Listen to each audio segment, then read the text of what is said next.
And there's nothing on there. Hello, welcome, good people, to another Sunday night live with your favorite mechanic, Alex Car Doctor, and his beautiful assistant, down low partner, his wife. That didn't sound right. Down low You partner. my everything. That's what I'm. Friend, down low Nah, partner. man, you can't be saying that in these days and times. You Yeah, don't you're right. down low. Anyway, Mrs. Car Doctor in the house. Yeah. I am his wife Y'all get what I'm saying. and Y'all get trusted what I'm saying. confidant. And my assistant. Yes, Yeah. for free. For free. For and, free. and my AI companion. There you go. I do everything except turn the wrenches. Anyway, welcome. We're back. We love you. We just came back from vacation, so we're really charged up. For you Are we, or are we still in relaxed mode? Because I feel like we still probably relaxing. in relaxed mode. We just came. There you back go. Why you couldn't just say Pencil Star Daddy and Mrs. Car Doctor?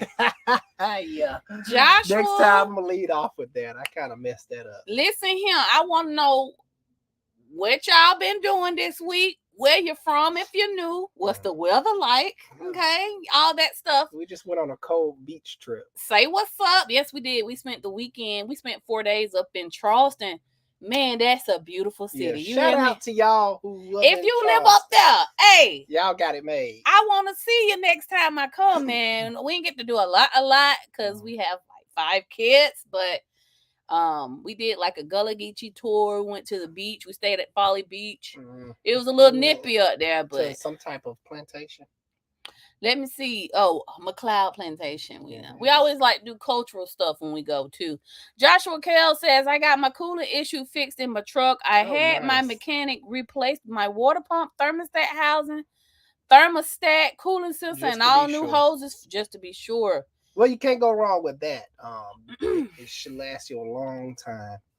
Yeah, man. If you like, I tell people I was thinking like, what should be the mission of Alex the Car Doctor at the shop and online? And it's like bring value back to auto repair. See what I'm saying? See how Josh just went on ahead and replaced the stuff. It's like, so it won't give you no more problems. It's called preventive maintenance.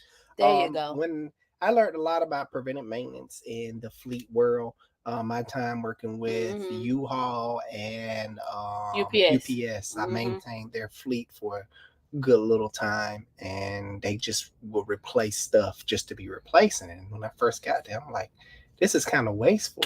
But then when I really started thinking about it, I'm like, no, it's not, because the last thing you want as a big fleet business owner is your truck breaking down over a starter, because we'll replace the starter like every year. And just how many trucks did you manage at when I first got there, about 30.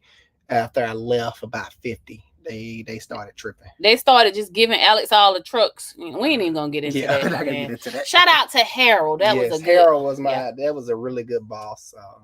I really miss him as a boss. He retired and got the heck out of that. Oh, they got on his nerves. Zach says, hey guys. What's happening, Zach? So it's 2400 Pentastar Daddy and Mrs. Cardock. That's right. My guy Duval. I know his name said 3ST, but we established that his name is Duval on here. Okay, sup y'all, sup family. Hope y'all know y'all family for real. Yeah, for sure. Absolutely, man. We had some good family time this past week. Garage Monkey Mechanic says, evening, y'all. What's happening, buddy? What's going on? Charles Meckham says, hey, my people, how you doing, fellow mechanics? I love it, man. Yes, sir. And you know what? We're doing this for all the mechanics. Like, bring back the value, like, in what we do. It's important. It's important. Very you need your car, especially in the South. You need your car. And yes, I said South with the F, okay? Diz K says, Alex, you the man. I try. I really do. Oh, man, look at that. Tavares Knowlton, it said, cheers, brews on deck. How you know I was out of beer, man? You checking my refrigerator? I appreciate that, brother. He sure is out. We had bought, man, listen, why y'all didn't tell me Harris Teeter was expensive? We went in there like $6 for some cereal. What's going on in the world, man? And Alex was drinking them little canned Coronas. He didn't like it, but I like the glass ones. Yeah, for sure. Thank you for the super chats, Tavares. As always, he keep your beer fridge stocked. Man, that man is the truth. Zach says, "Come to TN. We always in Tennessee. Yeah, we're gonna be up there. Gatlinburg, but okay, we on the way. Yes, we are on the way. We are. I'm trying to see when." I was thinking maybe for fall break for the kids. Yeah, we want to take our camper up there. It's a lot of stuff to do in Gatlinburg. They just opened up. What they do? What's that construction thingy? Oh yeah, maybe Zach knows about it. I forgot the name of it, but we just literally digging something. I don't know. We were just literally get to drive real like bobcats and like construction equipment. It's like a theme park. It looks pretty cool. But we're always up there near the Pigeon Forge and Gatlinburg area. We're always in Tennessee though. Chattanooga. Well, I love Tennessee. Yeah, we're always up there. We just don't go past Chat. I don't know why. We just never had a reason to before. Now we do. Yeah. Roman. That coffee is just not sound. I don't know why I try to be like you and drink some coffee before I came out here. But anyway, Roman says 2016 Volvo replaced pad and rotors, flushed the braking. After that, soft brake pedal. We tried bleeding the air like 2 or 3 times, and after every time the car had a soft brake pedal. So that's a newer Volvo. It's a 60. It's a 16. Some of these newer vehicles require you to hook up a scan tool and actually run the ABS pump because you probably got trapped air in the ABS system, the ABS pump, and the only way to get that out is hook up a scan tool or some type of special procedure. I'm not really sure about the special procedure on the Volvo because I don't work on too many Volvos at my shop. But I guarantee you it's hooking up a scan tool and activating the bleed motion, and it'll do little weird stuff, allowing you to bleed the brakes. Priuses are like that. It's a lot of. Didn't we do a Toyota? We just did a Toyota. The guy tried to do his own brakes at home and couldn't because ran into this issue. It's a lot of weird stuff dealing with these newer cars. You have to have a scan tool. It's just no other way around. Is it any scan tool or? Your average Autel can do it. Like your $300 to $400 Autel scanner should be able to get into that and activate the bleeding motion, or just find a friend that has a good scanner. They should be able to do it. Awesome. Sorry that you ran into that, but they're making it harder for the DIY people these days. Definitely. For sure. So that may be your issue. But hopefully you're just bleeding it wrong. But it happens. That's what I think it is, though. Wandering Warrior, I love it. Oh yeah, that's nice. Does the Nissan 350Z have any issues? Like, is it a good, reliable car? For the most part, yes, it is a very good, reliable car. You're not gonna really have any issues out of that particular engine. That engine is really good. That's the engine that's found. Give you a little space. Come on. A lot of the Nissan brands, it's not a front wheel drive base like the Maximum. Yeah, they normally put it in the Maximum. Well, that particular engine is found in Murano, Maximum. A lot of lineup. Why do you always say Maximum? What's Maximum? Maxima. Whatever. I think of you like that movie Maximum Overdrive. It's been like Maximum ever since. But they just put it rear wheel drive configuration, and you're not gonna have any issues. The hard part about trying to find a good one, because it is a sports car and the majority of them is going to be driven really hard and dogged out. So try to find one from a responsible owner if you can, like an older gentleman. I hate to say that, but most of the older gentlemen that have sports cars don't dog them out and trying to do power slides and just doing crazy stuff out here. So try to find one from a responsible owner if you can. Herman Peters. Herman. Hey man, this the dude right here. He's become from viewer to customer. We've already done 2 of his cars. We got one back in the shop now under warranty. Yes, the G. Yeah, G. Yeah. Part on the way, Herman. Yeah. Call you tomorrow. How about that? It should be done tomorrow for sure. No on the plantation tours. My ancestors said they didn't like it too much. You know what, Herman? No on the plantation tours. I feel like, and I'm gonna speak as a Black woman who's married to a mixed man, whose children has a white grandmother and a white grandfather. It's weird.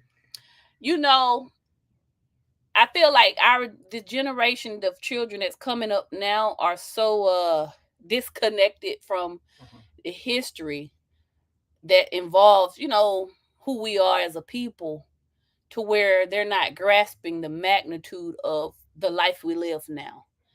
And actually, they take it for granted sometimes. That's right. And actually, we're able to go and have these conversations with Alex's father, who's white, from New York, who's white. But I think it's a very good learning experience. You know what I'm saying? Like, if you can take the emotions out of it, it could be a good learning experience, especially for the children. Now I did learn about John Calhoun, who was a bad news bear, and I'm actually going to read a biography about him. But my next stop is the Whitney Plantation down in New Orleans. Yeah, if I say New Orleans, yeah, I was gonna say Voodoo Town. Oh my God, it's not Voodoo Town. I know. But yeah, man, no, like check it out if you can. Like it's educational. Yeah, you get to tour the house. They ain't have no AC and stuff, and outdoor plumb, outhouses and stuff. We learned that island cotton, like on the coast, it's close to Egyptian cotton. North Carolina, South Carolina, Georgia, and a little bit of Florida. That cotton right there, they got way more money because it grew taller and it was a longer strands. It's more than just, check it out. Tavares Knowlton says, hopefully I'll be able to get my Eclipse up to see you guys this week. Love the channel. Yeah, appreciate Come on with that Mitsubishi, man. Come on with it. We want it. Rumal, I hope I said that right. Williams. Good evening, Doc and Mrs. Good evening. How you doing? It was a great weekend. I sure do, for real. Miles says, "Sup, fellas? Raining in Texas. Hope all is well." Question: everything is going smooth. Can head gaskets last forever? Yes. No, not forever in a sense. It can last a lifetime of an engine. The lifetime of an engine is basically when the piston rings stop doing their job and you're getting a lot of burning oil and basically time for a rebuild. As long as you don't overheat it and stress it out with performance parts, it will last forever. I didn't know that they could break, and that's what can cause them to Oh, look at that, man. Appreciate you. Duval Duval says we gonna act like we don't see that hair on fleek. That's because I made him comb it. Alice was looking like a wild child this week. I said, well, yeah, I let my hair down. What are you doing, babe? I just comb it out and just put my hat on it and just. He said, now Vogue. I just actually taught Alex what voguing is. Yeah, that was a while ago. I was like, what is what? It is Maxima Brewskis. I appreciate you. Tell him, Duval, I be trying to help the man. I be really trying to help this man out. But no, I actually just taught Alex what voguing she had to was. Give me the history lesson. I'm like, voguing is this. If it ain't cause, he ain't studying it. I try to retain useful stuff. Is voguing useful? You gonna do it in your next video? No, I would not be doing that. Jose Aguilon says, good afternoon. I have a Honda Accord 2011. One of my headlights working and one is not. I changed one of the, I think he means bulb, and it's not working. Could be the issue, and what could be the issue? Okay. And thank you. Keep up the good work. I appreciate you, buddy. I keep keeping up. What could be the issue potentially is depending on how the wiring is set up in your vehicle. Most of the time, some cars have a relay for each headlight. You can have a bad headlight relay. You can have a bad fuse. You can have a burnt connector, or is not making a good connection. What you need to do, because most likely it's the connection, because it's a newer vehicle. What you need to do is unplug the light again and just look at the connector. Make sure it's the right connector, because most of the cars, I forgot what the Accord looks like in the front end, meaning bulbs. Sometimes you have a headlight bulb for the low beam and a headlight for the high beam, and you could possibly replace the wrong one. And sometimes you'll have a dual filament bulb, which I'm not sure which one you have, but these are all potential issues that you could have. You could probably replace the high beam and not the low beam, connection, fuses, relays. Go about it that way and you should be good. I always tell people when they're replacing headlight bulbs is to put a little dielectric grease on the connector, then plug it in. That dielectric grease will ensure a good connection and keep the connector cool. Hopefully that helps. All right, Jose. Romal Williams, please let me know if I'm saying it right. I like to. I mean, now he's from New Orleans. It might be something like that. You know what I mean? New Orleans, it's sunny and breezy this way. Just finished my water pump on the 2. Wait a minute. Let me see. Can I find you, Romal? Oh, where is it? Oh, man. No, I don't see where you finished it. Oh, they probably didn't finish it. Oh, I don't see it. Oh, okay. We'll go right here. All right, Jay Swervo, for thank you for the super chat. Yes, thank you so much. I was about to read $4.99. That is not that man's name. Thank you for the super chat so much. You're the man. He says, "What's your opinion on a 2008 Lexus GS 460? Thinking about replacing my 2008 Avalon." Well, first off, both are very good cars, and I see you're sticking with the Toyota lineup. Very good for you. If you didn't know, Lexus is Toyota, but I'm pretty sure you know that. The only thing I would say it's probably going to be a little bit more higher to maintain than your Avalon. The 460 is, I do believe, a V8 engine.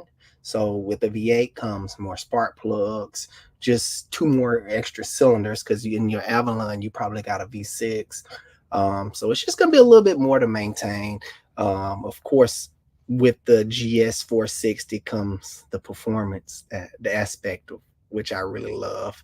But maintenance is key of keeping that 460 running pretty good. You just gotta pay to play, if that makes sense. All so right. It has my stamp of approval. For sure. It's a Toyota. You can't go wrong. Just make sure you get it make sure it's been serviced, because it is an older Lexus. Yes, we all say, oh yeah, Toyota, Lexus, Honda, whatever the case may be, you can get a bad one, good people. I repeat, you can get a bad one. Just make sure whoever you're buying it from, make sure they have good service records. Get it checked over by a mechanic, somebody that's not biased towards the place. You don't want to get the place to check it out for you, because they could potentially hide something or not say something just to make the sale. So it's very important that you get an unbiased opinion. Not opinion, but person to check out that vehicle. All right. Oh, okay. Wait a minute. I feel like I did this. Okay, no. Okay, we're going to pick up with Joshua. He says, and the truck that I have is a 1999 Dodge Ram 1500 with a 5.2 and only 86,000 miles and 1 owner and also no rust. I remember him from last week. That truck going to last forever. Wasn't you thinking about buying that last week? Looked like you went on ahead and bought it. Refresh my memory. Yeah. Oh, here it is. But goodbye, Josh. Yes, and I'm glad that very good one, man. Amen. Go ahead. May it treat you well. It will. All right. I love those engines. Very simple, easy to maintain, will last forever. All right. Trey Foray says, hey there, doctor and nurse. What is the best affordable tie brand? Okay, guys. In my opinion, tires. The reason why I look like that, listen, baby. We is cheap.com, okay? Now, okay, so if you can afford it, which I can't at the time, go Michelin. Michelin is my top pick over everything. But if you're on a budget, like I normally am, I have a lot of kids, a lot of bills. I normally go on eBay and get the cheapest thing, and I'm personally never had an issue with the cheap tires. eBay, you go on there, you can full set for about $300-400, depending on your size. Sometimes $200. A full set now. Ooh, delivered at your house. Remember that time we got a good used set of like a good brand? It was like new. Was it Michelin? No, they was Bridgestone. But still, okay, don't sleep on the eBay. eBay have it going on, but if you like me, tires are tires, but if you want the very best of the best, go Michelin. You can't go wrong. He said affordable though. Oh, he did say affordable. Well, eBay. Hey, because I spoke with a tire expert a while ago, and he basically said some of these generic tires are owned by companies Goodyear, Michelin. Yeah. So you basically just buying a name. If you buy the Goodyear, the actual branded tire, you're buying the name, and it'd be the same as the little cheap stuff. Same rubber. You're still gonna get on average 30 to 60,000 miles, depending on the tire and stuff. No issue. Just take care of your tires. They do that in every industry, though. You think you're getting quality, and they make a Yeah. Hopefully that helped. Trey Antonio says, hello, how reliable are the 2022 Jeep Grand Cherokee? My commute to work is 32 miles each way. Thank you. I work on a lot of Jeeps. The Grand Cherokee is going to come with the Pentastar. The Pentastar, the new generation Pentastar, I think is pretty good. They worked out most of the kinks. I heard they still having lifter problems though. You just got to know I would choose one. Those Jeeps are very nice. I would purchase one. But if it was really up to me, the Jeep that I would purchase and they starting to make them in the Grand Cherokees too, is the 4xe. If you can get your Grand Cherokee 4xe, oh my gosh, you're gonna be the happiest man in the world. It's powered by the little 4-cylinder engine, but what's making it special, you have 2 motors. Motors are electric, propelled devices. An engine is just the engine. So in theory, you have one engine and 2 motors, and it's a plug-in hybrid, meaning you can plug it in and get a specific amount of all electric range. And when that range runs out, it'll go back to being a regular hybrid. So very good technology there. Is it more expensive though? Yes, very expensive. But if you're just trying to save, just go with the regular Grand Cherokee and you'll be happy. But be on the lookout. Do your oil changes religiously. Yes, because we can't confirm. I've heard a few people in the comments under a video we made recently. It was like they got the 3rd generation Pentastar, still having cam and lift issues. Yeah, I mean, if somebody in the chat can attest, comment below. Let us know. The key thing is, when you're dealing with foreign vehicles, these are like European vehicles now. They're no longer American. Jeep, you think, oh yeah, I'm getting an American-made vehicle. No, the thing is straight up European. It's like working on it's a Fiat. That's what it is now. It's like Fiat. European, whatever. Make sure you do not take your vehicle to a quick lube place. We're not hating on quick lube. No, I'm not hating on them, but sometimes you just never know what you're getting. I suggest full synthetic oil, the best quality oil. Do not skimp out on the oil. Please don't. That's my advice. And you'll be fine. You'll be just Please fine. Take it. But I know somebody going to say, go Toyota. If you got the money. Yeah, I don't know. Maybe we should do a video on price comparison since everybody keeps saying buy Toyota. But some people love the look of the Grand Cherokee. Me personally, I like the look of the Grand Cherokee and the bells and whistles they have to offer. A lot of people say Toyotas are ugly and boring. Well, I wouldn't necessarily say ugly, but you go in there and be like, okay, I'm going to use my gun terminology. This is just a Glock. It's reliable, but you look at it, it's so boring looking. Not no more though. The new Hondas and Toyotas, they getting fancy. They looking good. The Corolla, I seen one the other day. I was like, okay, I might ride something like that. I might ride something like that. I settled, guys, on my Escalade versus SRT Jeep. I'm gonna go with the SRT Dodge Durango. You sure? I'm not sure, man. I seen a couple of Lex on the road. And I was like, oh my God, it's so sexy. You know what I'm saying? Because I don't want a mom van. I want to step out in style as I let all my million. I think Hennessy done got a hold to the Lex too. Really? Hennessy is a special division. Yeah, we're gonna have to check it out. Take me car shopping, car doc. When I get some money, I can wait. Cody Hoffman says, "Hi guys, how does someone get to your skill level with working on cars, what advice would you give? I've learned a lot from you guys. Thank you. Well, first of all, thank you. Yeah. Great question, by the way. The way I got to where I don't know everything. I'm still learning as I go. I don't never claim to know everything, guys. I'm not that guy.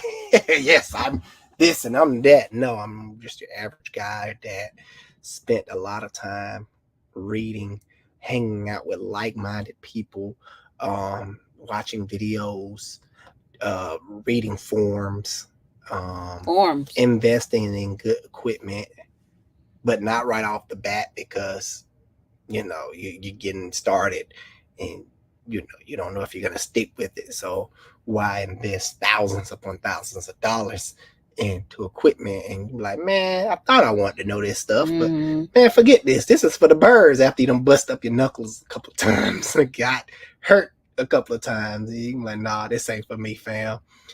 So start cheap with the tools, read the forums, just study, continue watching great videos like this one and others alike. My question is, do you love it? You gotta love it. It's gotta be a passion. Because if you don't love it and have a passion for it, like the new guy we just hired, he been with us a month now. Mason talk about cars more than Alex.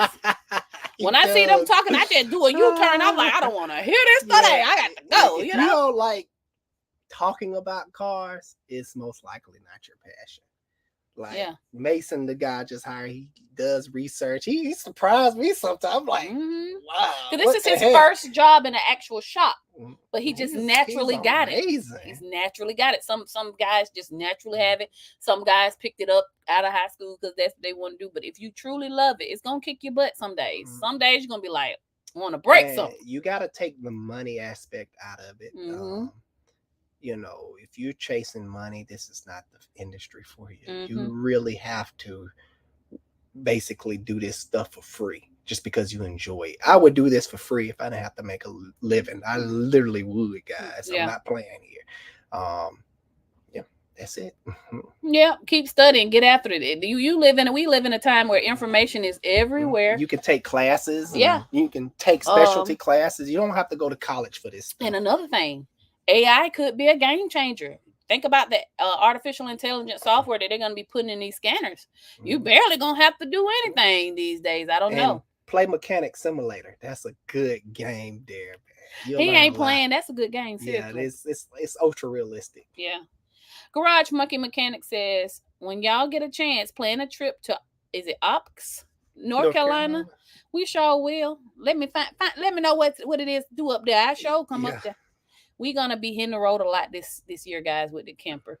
Joe Levister II says, do you or will you in the future do LS swaps on old sloops? But he meant old schools.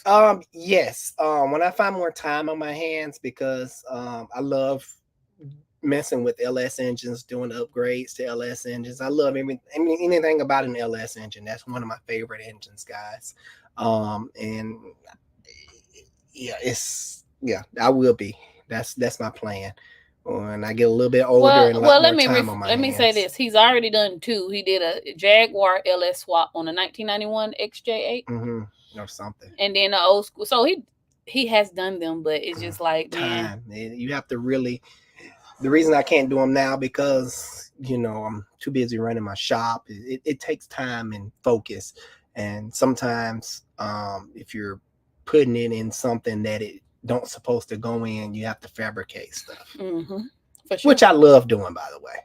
Roman says we tried with the snap-on scanner in Autel, and there was no communication with the ABS module. Talking about the Volvo. Yeah, most likely. That's weird. Okay. Them proving some pretty good scanners. He said that happened to him at his shop too, getting that stuff. I'm not sure. If it's not communicating with ABS modules, something else could be going on. Like a body control module or something like that. I'm not sure. What you probably can try to do, which may not work, which probably won't because you have different solenoids in the ABS module. I was going to say you can potentially find the ABS pump motor relay and jump the motor in the on position and run it. But then in most of your ABS, well, mostly all of them that I know of, have solenoids that controls brake flow or whatever the case may be, and it may not work if you just turn on the motor. I don't know. I would personally have to look at that one for myself, because you're supposed to have communication with that ABS module. So something is weird going on with that car. For sure. Hey, and look, let us know, because you never know when we might run into that problem. Let me know. Hopefully I don't, because that's why I don't do Volvos now. Volvos kind of get on my nerves, guys. Be honest with you. They're very great cars. I have nothing against Volvos, but Volvos, and you have to have a whole specialty stuff with Volvos. Mm-hmm. And I just don't do enough to the demographics we serve. There's the Volvo that we do service, they live all the way in Woodstock, Georgia. Yeah. We're in Morrow, and just because he know Alex from Mobile Mechanic and he sends his daughter Volvo, that's the only Volvo we touch. So shout out to you. That dude pretty cool too. Leo. Yep. Leo. Yeah, Leo. All right. Wandering Warrior said, okay, appreciate it. MVTO. I don't even know what that means. I'm still trying to get hip to the little lingo. Garage Monkey Mechanics, we've been running into issues with security software with all our scan tools on these newer vehicles. Mm-hmm. Yeah. Somebody was saying something about that recently. Like, I just don't know. They're keeping their software for us aftermarket folks. I don't know, man. Pretty soon they're going to make all aftermarket shops really... They're going to kick us out or make us pay some ridiculous price just to get into their software to do specific things, like really simple, specific things, like for sure brakes and things like of that nature. It's going to get ridiculous in the future. Yeah, we're going to ride the wave, though. I don't like to think gloom and doom, but we go. We just going to go. Double A says, Alex, you got to stop ripping these Pentastar people off. Look up South Main Auto and Rain Man Rays. They use aluminum cooler and not the plastic nonsense. Here is how I know you don't follow us. Here is how I know you don't. And I'm not even going to hold this little crazy comment against you. We stopped using a plastic one when the aluminum one came out. The video that you saw was it's 2024. Yeah, that video is 4 years old. They wasn't making aluminum coolers now. Couldn't find them. But I guess what? If you look at the last videos that we've made, you'll see an aluminum cooler that we put in every Pentastar. I don't use plastic no more. I would not install. Maybe plastic. I should update the video, but that's how I know you don't follow us, because you know that. If you was Alex Cardock, the fan, Double A. See, I liked you because your name was A. He can redeem himself. But now for real, shout out to South Main and Rain Man Rays. Okay, that's not an insult. If one was trying to be an automotive influencer, South Main been doing this for a very long time. And I like Rain Man Ray. I like the channel. I like him and his wife, the wife unit. Great team. Any husband and wife team, we salute and respect. But we don't rip no one off. So that part is what got you under the fire right now. We don't do that. Okay? We do aluminum cooler on every Pentastar. Okay? And if they can't afford it, I'm like, just come back. Come back. Absolutely. Now, when you saw that video in 2020, the aluminum coolers were not made at that time. Y'all, I got my wife started. No, man, because look, let me tell y'all one thing about this right here, because you click off. Don't come for my man reputation. Period. I'll come to you like Black Hawk Down. I will find you, and I will not let it go. Now, I'm going to let you redeem yourself. Please go watch the latest videos. You'll see that we use aluminum oil cooler. Sometimes dormant, depends on availability, but we do use all aluminum oil coolers. I don't want to see no comebacks. Right. Man, did we just make a video?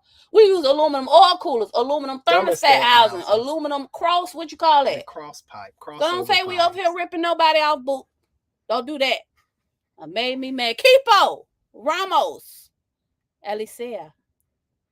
Let me change mine. All right. We got to see who's going to win, man. You know what? After I read this one, okay. All right. What's the average cost of a lifter replacement on AFM DOD 07 to 2013 Silverado? We just started back doing them. Yeah, off the top of my head, you're looking at about $5,000 if done correctly. Correct. The reason I say if done correctly, because you have some mechanics, they will just go in and replace that one bad part and not do the job to its fullest. You should be doing what comes with the correct job is all the lifters, the VLOM. No, is it a VLOM? Yeah. The VLOM. Mm-hmm. I forgot what that stands for, but basically it's the valley plate that controls the DOD lifters. All gaskets, you're going to want to reseal that whole upper end gasket, whole head gasket kit, lifter trays, new oil pump, preferably the upgraded milling oil pump. What else do? We do a lot. I think it's more than there was we use milling, but milling had a what do you call it? TSB, technical service. Yeah, because a lot of shops were doing the lifters and not the VLOM, and was calling the milling lifters brand new to fail prematurely. So now, because we don't want to see you back, we're doing it. We do it right the way with the best possible parts to ensure the success of the job. Now you might get some customers that want to come in there, we either gonna do it right or not do it at all.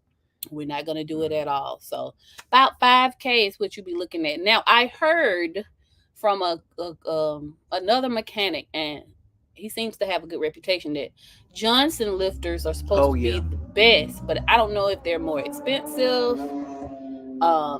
Only reason why we don't use Johnson at this time is because I don't know what their warranty like. Because see, I don't know that part like that. And if it fails, like, who gonna pay us to do it again? I can't get them from my local parts store. It don't seem like. Yeah, so I don't know. That's the only reason. But about that much, and that goes for your Escalades as well and your Yukons. This covers all the engines. Jay Swervo says, I have an 08 Toyota Avalon that makes a metallic rattle for 1 second on occasions. I'm assuming up on startup, that would be a dry start, perhaps. I would have to hear it for myself, because metallic rattle, they could be exhaust related as well. That's going to be hard to determine, but if it is a dry start, try changing your oil, try adding Lucas oil additive to it. That helps with dry start. You may have a lot of miles on that Avalon, and that's probably where you're getting the dry start from. I'm just assuming dry start. It could be the exhaust shield or something. Is that timing chain ring or belt? Yeah, depending on what engine he has. I think they both, the V6 and the 4-cylinder, are timing chain ring. Might be a dry start there for you. Jay Swervo. Duval with another super chat says, there is no redeeming yourself. If you know, and that's why that's my man right there. If you know, you know. Shout out to all the non-followers. Hint, all in fun. More brewskis. Absolutely, man. Appreciate you, bro. I ain't gonna beat you up this time, AA. But you see, I got them goons on deck waiting for you. From Duval. Wait till I say Kakalaki and Duval. It's out here. Not for real. I don't like when people challenge our integrity. And maybe he was just playing, but hey. We don't play like that. No. We don't rip nobody off, but you're going to pay for this value. Okay? You're going to pay for this value, or we'll recommend you to the nicest mobile mechanic I know. And I still can't take responsibility for that, but no. We're always going to make sure that the customer, especially if they paying us, we're going to do the job. We're going to do the job My motto at my shop, my other motto, I have many mottos. So, dude, I'm like, which one is this one? I do the job so I don't have to see you back at the shop. At the end of the day, no one is thrilled to come to the automotive shop, because the thought of automotive some of your subscribers be tripping. They be thrilled. That exclude them. This don't count for them. People do be thrilled to see me when they do come in. But I'm not talking about it. I'm talking about an average occasion where people think of automotive shop, they automatically think of rip me off. Money. Something's going to go wrong. They don't trust what we're saying. And this and that. So it's not a great experience already. And my goal as a business owner and a technician is to make the experience enjoyable as much as I can. Meaning, I'm gonna explain everything to you. I'm going to suggest, I'm gonna put on the best parts, whether you like it or not. Right. And if you don't like it, take it somewhere else. It's simple. Yeah. Everybody is not our customer. If you gonna nickel and dime me on how I can do my, because the ones that nickel and dime you, soon as something go wrong, they come back whining and complaining. And I'm like, I just thought about a customer we had like that many years ago when we was a lot softer than what we are now. Back when you used to allow people to pick and choose what they want to do. Yeah. And she was like, well, no, don't do the tensioner. Just do this. Remember? Oh, yeah. I remember that, John. It was a good customer. Well, it was a good customer of mine. And the job didn't go right because she didn't listen to me. And I let her make the decision. It was her car. And, of course, it didn't go right because she didn't listen. And in doing so, she's going to flip it around on me. Oh, well, you the mechanic. You should have told me. I'm like, whoa. I did tell you. Well, I think both of us is responsible. No, ma'am. So ever since that day in 2020, that's what killed that. We be the professionals.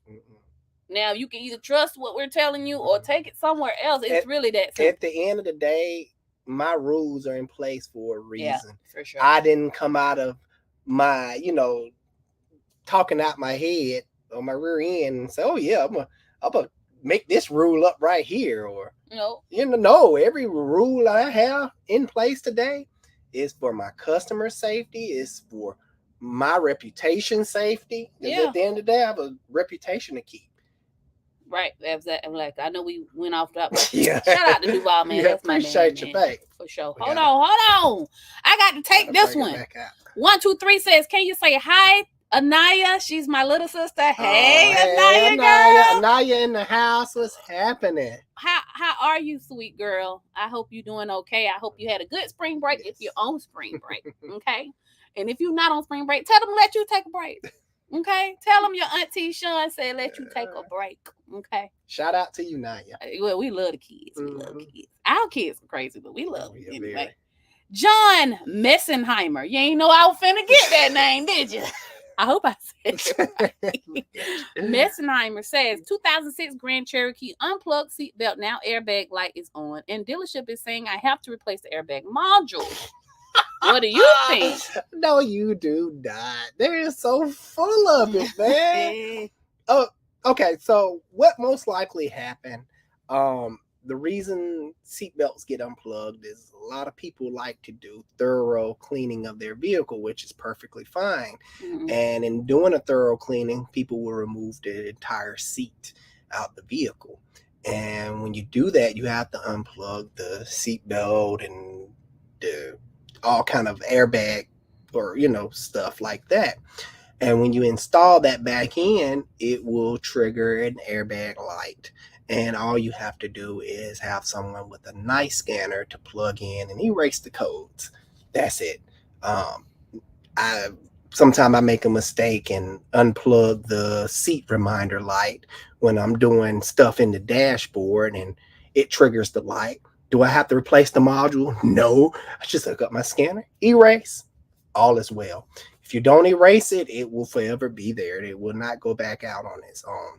Hopefully that helped. The dealership is trying to get you on this one. I know that for a fact, especially it's an old vehicle. It doesn't have the smart system as the newer vehicles do. Now, if you say it was a 24, which I don't have much experience with a 24, that could be the case. But we're talking about an 06 here. No way. Only time you have to replace I know I'm flooding you with information, so I'm sorry. Only time you have to replace the airbag module is some type of freak electrical accident, struck by lightning, flooded water, something along that line. But normally you have to replace the airbag module is when the vehicle is in an accident. When the vehicle is in an accident, that airbag module is no longer any good. It's like a black box. It imprints an accident in its core memory. and you no longer can use it. You have to replace that, replace the seatbelt tensioners. You have to do a lot of stuff to get the airbag light off if the vehicle was in an accident and triggered the airbags or the pre-tensioners on the seatbelts. So yeah, hopefully that helps. Hopefully that helps. I know it's a mouthful, but I wanted to make sure you understand fully. All right, I want to grab a couple of more, but before we do, hey, we still got to give this thing away. Yeah, I can't even give it away. It's like so hard, it seems like. So the guy who won, it's been a week and we haven't heard nothing. Yeah, so we have to move on. Sorry if you try to reach back out to us, but that was the rule. You had 3 days. I gave more than 3 days. Yeah, I gave him a week. So in a few minutes, we're gonna rerun the contest, but I'm gonna take a few more to get. I know some of you guys been waiting for us to get to your question. So John Flecko says, "Hi guys, pros and cons on a BMW 2015 320i. It's 10K, 81,000 miles. Are these cars expensive to maintain, and how's the reliability?" Very expensive to maintain. For sure. Got to pay to play. Yes. Reliability is up there. BMW has been known to go the distance if you maintain it. That's the key. So I'm assuming because $10,000, that's not bad for a 2015 320i. The reason it's so cheap because not a lot of people can afford to maintain it. What I would do if I was you, and this goes for everyone that's planning on buying any type of vehicle, whether that's a Honda, Toyota, BMW, Mercedes, is call some of your local shops in the area, some of the shops you've been dealing with, whether that's Mobile Mechanic, your specialty shop. Don't call no mobile mechanic for no luxury vehicle unless that mobile mechanic specializes. Yes. But I said they've been dealing with, sweetie. They probably been dealing with it. They probably been dealing That's a problem today. Retract that part, okay, but go on. My wife is right. Be careful with mobile mechanics, guys. They can easily on Euro vehicles. Yeah. I just watch a whole debacle next door. Literally, she had an Audi. We just sat out there and just watching them. I was just like, what is this man doing? Anywho, what's going on? Call the local shop and get a price for your regular maintenance items. Your regular maintenance items are going to be tires, alternators, tune-ups, starters, things that's going to go out and you know you're going to have to replace. Oil leak, known areas, valve cover gaskets, rear main seals, front crank seals, oil pan gaskets. How much to do an oil change on that car? Let's start with there. That's the most important one. The oil change. So they be shocked when they call me. Yeah, the oil change price may change your whole buying perspective on a BMW. To do a proper oil change on a BMW is in the hundreds. Yes, it's in the hundreds. It's not your $60, $40 oil changes that you're used to. It's going to be in the hundreds. And if it's not in the hundreds, they're putting the wrong stuff in your vehicle and you're going to destroy your engine. Oh, the gas. Some of these BMWs take premium. So make sure you want to commit to premium. My neighbor took it to taking her Audi to Valvoline. Nothing against quick lube places, but they ain't for everybody, okay? And now she need a new engine now. Yep. I'm not really sure how that transpired. I think they overfilled it or whatever, but they probably wasn't using the right oil to begin with. So listen, you do have to pay to play. Yes. And if you gonna play, you need to call and see how much you gotta pay, and that should affect your buying decision. And everybody should have an emergency fund that owns a vehicle. Listen, baby. Okay, I don't even have an emergency.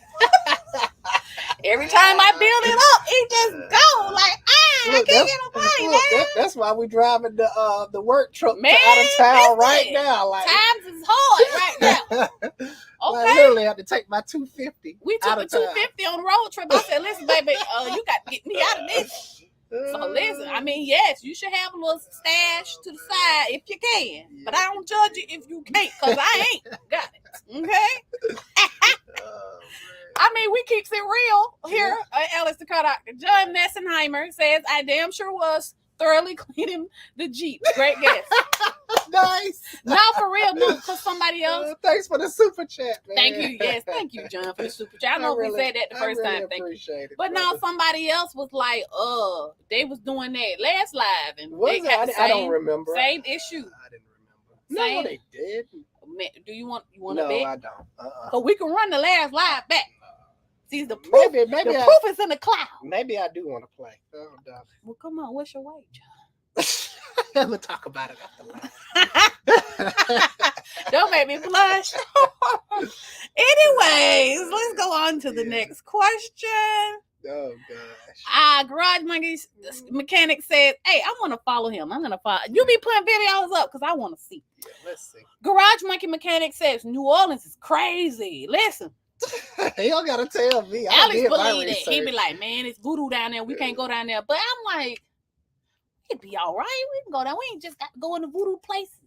You don't talk to strangers. Just go on there. I want to try. Maybe I want to put a love spell on you. You already got me, babe. Oh. I'm already under the spell. I already did. You already, maybe you did for real. Because I used to want to be like, now I just be like, he already. Yeah. He ain't do nothing. I fix you some of that spaghetti. I'm supposed to be the other way around. Right. Anywho, where were we? Oh, it was me last chat. John. Oh, man. I could have won something. Why you messing up? Good looking out, John. Thanks for the super chat, I know brother. for sure. I don't forget nothing. I truly do not remember that. I don't forget nothing. Man, I truly don't remember that. Man, I still won, so holla at me. I got you. All right, let me go ahead on. Thanks again, buddy. Thank you for the super chat. James Fenton says, "Are there any RV tire brands that will hold together on the interstate?" I did do research on this subject, but I'm ashamed to say I forgot.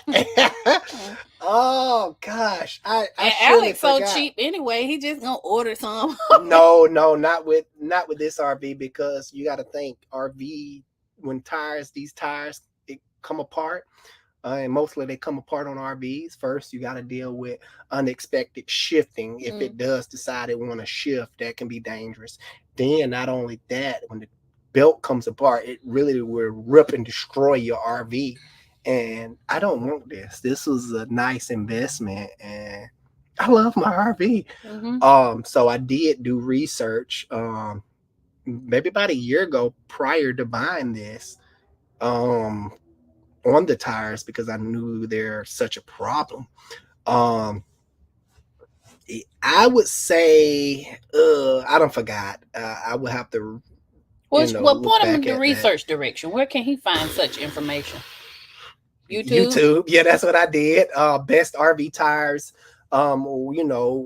What's what I can put on my RV that's best tire related wise. So that's what I did. I just looked at YouTube and just did a lot of research on the matter, because I was thinking about, I just can't put. Now I forgot too. I don't forgot the question to my own answer that I researched, but I was like, if truck tires are so good, why I can't just put LT truck tires on my RV and it'll be fine? I think it was an answer to that, and I think.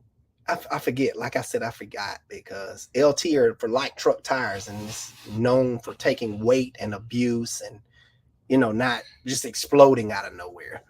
You probably can put LT tires on there, but I forgot the technical reason why you normally don't do that. So I apologize. I can't answer that. YouTube is your friend. Yes. Check it out. Mm-hmm. Corey Turner says, "Happy Sunday, you guys are amazing." We try. You are too. Thank you. Y'all need a limo driver, over in the Birmingham area. Mr. Turner, he's your man. He has a nice Cadillac. Ready to take you wherever he take care of it. Okay, so if you want to feel like, did he have some Cristal in the back?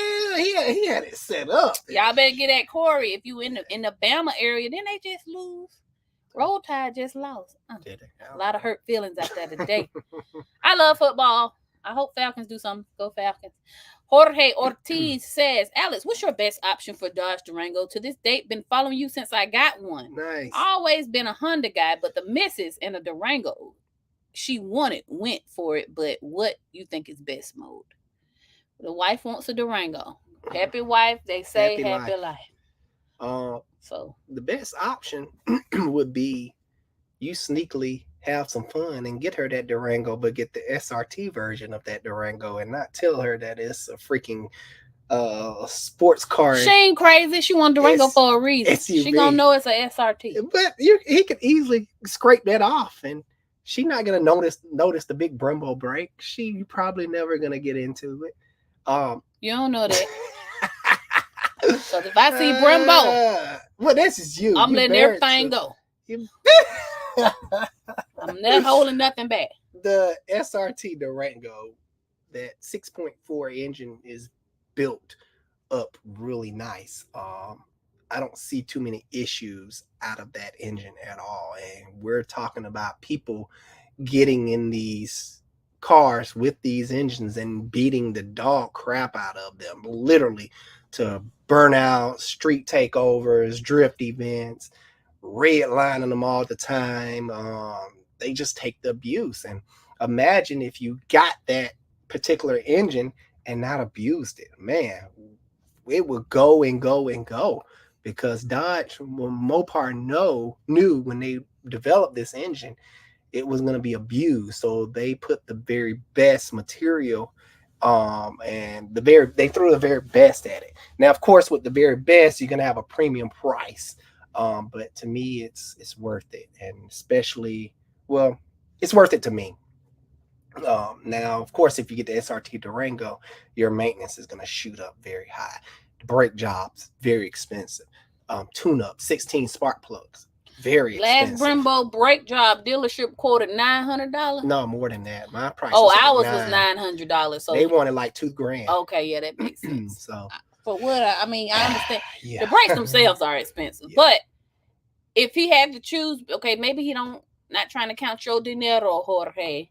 But the Pentastar, that's his other option. What about the Hemi? I'm not a big fan of the Hemi, guys. The Hemi is a little bit harder to maintain, and for what? A V8 that slightly makes just a tad bit more power than the Pentastar. A Pentastar can literally almost keep up with 5.7 Hemi. That lets you know how much. They let you know right there. The Pentastar is actually a good engine. It's like a performance engine. Mm-hmm. If it can keep up with a Hemi for V6, 3.6 liter compared to a V8, 5.7 liter, that's pretty impressive, I may say. And with the Pentastar, you're going to have the same 5 problems. You already know what you got dealing with. Honestly, if you buy her the Pentastar, you can go ahead and swap out everything for the aluminum version. Aluminum oil cooler. Yep. And you know who I'm talking to. Aluminum crossover. Yeah. Aluminum thermostat. Mm-hmm. Use the very best oil. Mm-hmm. But if you do run into lifter issues, I call them lifters. I know the rockers go out. I call them lifters. Lifter jobs. If you do run into the lifter issues, it's a lot easier to replace the lifters on a Pentastar versus a Ram. Well, not Ram, but the 5.7 Hemi. Yeah, more because money, the more head, work. it's literally the cylinder head have to come up off the Hemi versus the Pentastar. Just the valve covers got to come up, Right. Yeah. So SRT, if you got the dinero, but if you want to be frugal, I ain't gonna say cheap because there's respect with frugality. I don't even know if that's a word. I'm gonna look it up later. Go Pentastar. Pentastar is the way you want to go with that one. And I hope you get her that Pentastar, man. I hope you get her that SRT. I hope you get her the Durango. Yeah. If you get her the SRT, look me up on Instagram, Alex the Car Doctor, and send me a picture of it. Something we want to see. Matter of fact, if you get her the car regardless, just take a picture. I don't want to see no Pentastar. I respect it. You understand?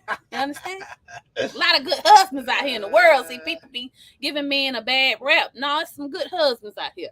Okay? You feel me? Sometime. And Shamar Williams says, been at a shop for 3 years. I'm at $15 an hour, huh? No, that don't sound Who you working right, for? Hold on. Wait. Oh, he got another one. Hold on. What the world? As a mechanic, is $650 a week worth it? Just found out a new tire tech, no experience, is getting $14 Should I keep working there? No. Baby. I started my new guy off at 17. And that ought to tell you something. And if he keep up the good work, we finna go up. Mm-hmm. Yeah, you know what? No, that ain't right. They use baby, you, bro. You remind me of Alex. Alex quit every mechanic job he ever had. I gave myself a raise. Only to get a raise at the next place. Okay? Not because he was no good. He never been fired. Mm-hmm. He always quit. People are begging me to stay. I'm like, nope. I made my decision. But okay, are you hourly or flat rate? That don't matter though. But $650 a week, then you got to deal with the tax. Yeah, the tax is gonna bring you down to like $300-400. And so he got to be So he got to be clocking over 40 hours. No, that's not enough money. No, and that is wrong with the industry today. A lot of people are leaving the industry because they can't make a livable wage. Mm-hmm. And so I think you can go to McDonald's and get that. Oh, literally. I ran by and signed up. I said $15. $15. You can go flip hamburgers and it'd be less stressful. Okay, you can't mess up hamburger, and if you do mess it up, you can make it again and give it to them. It's simple. Yeah, we about to go up on our front service rider. I was gonna say this before you say that. That's what's wrong with the industry. The industry need to be fixed on all sides. One, they're not paying. The techs are underpaid mostly. Now there are some techs that's probably making $100K a year. They're out here flat rate. Some techs prefer flat rate. Some techs prefer hourly because they don't like the hustle and bustle. I don't know if you work for like a mom and pop shop or a dealership, like what's the situation? Yeah. But $15 is way too low, no especially if you've been there 3 years and they ain't fired you because you didn't do something right. That's crazy. Yeah, they need to up your pay. My advice, I'm gonna say, just go to them and be like, hey, I've been with y'all 3 years, like $15. Like, nah, I can't live off this. Especially if you're not learning anything. Like me, I started my new guy off at that rate, and I am teaching him and working with him to make him a better education. tech. I believe in education, and I'm sending him to classes for free. Yes. So if you're not getting anything, deuces. I say, yeah. And my advice is, I think Alex was the happiest at fleet work. Mm-hmm, I was. Now UPS I heard through the grapevine at the time UPS topped out at $30-something an hour. Probably higher now. But now, because the little union situation, they top you out at 42, guaranteed raises. I think Alex started off at 18, and the next year automatically 19. No matter what your performance. Yeah, then it jumped to 25. Then it jumped. It was like 21. 21, then 25. Then the last year, it automatically tops out. At 5 years? No, 3 years. 3 years? Like a 3 year or 4 year. 3 or 4 year top out. I think 5. I think 4. You want to bet? No. Come on, let's move on. I can make a call, right? Get the information, right?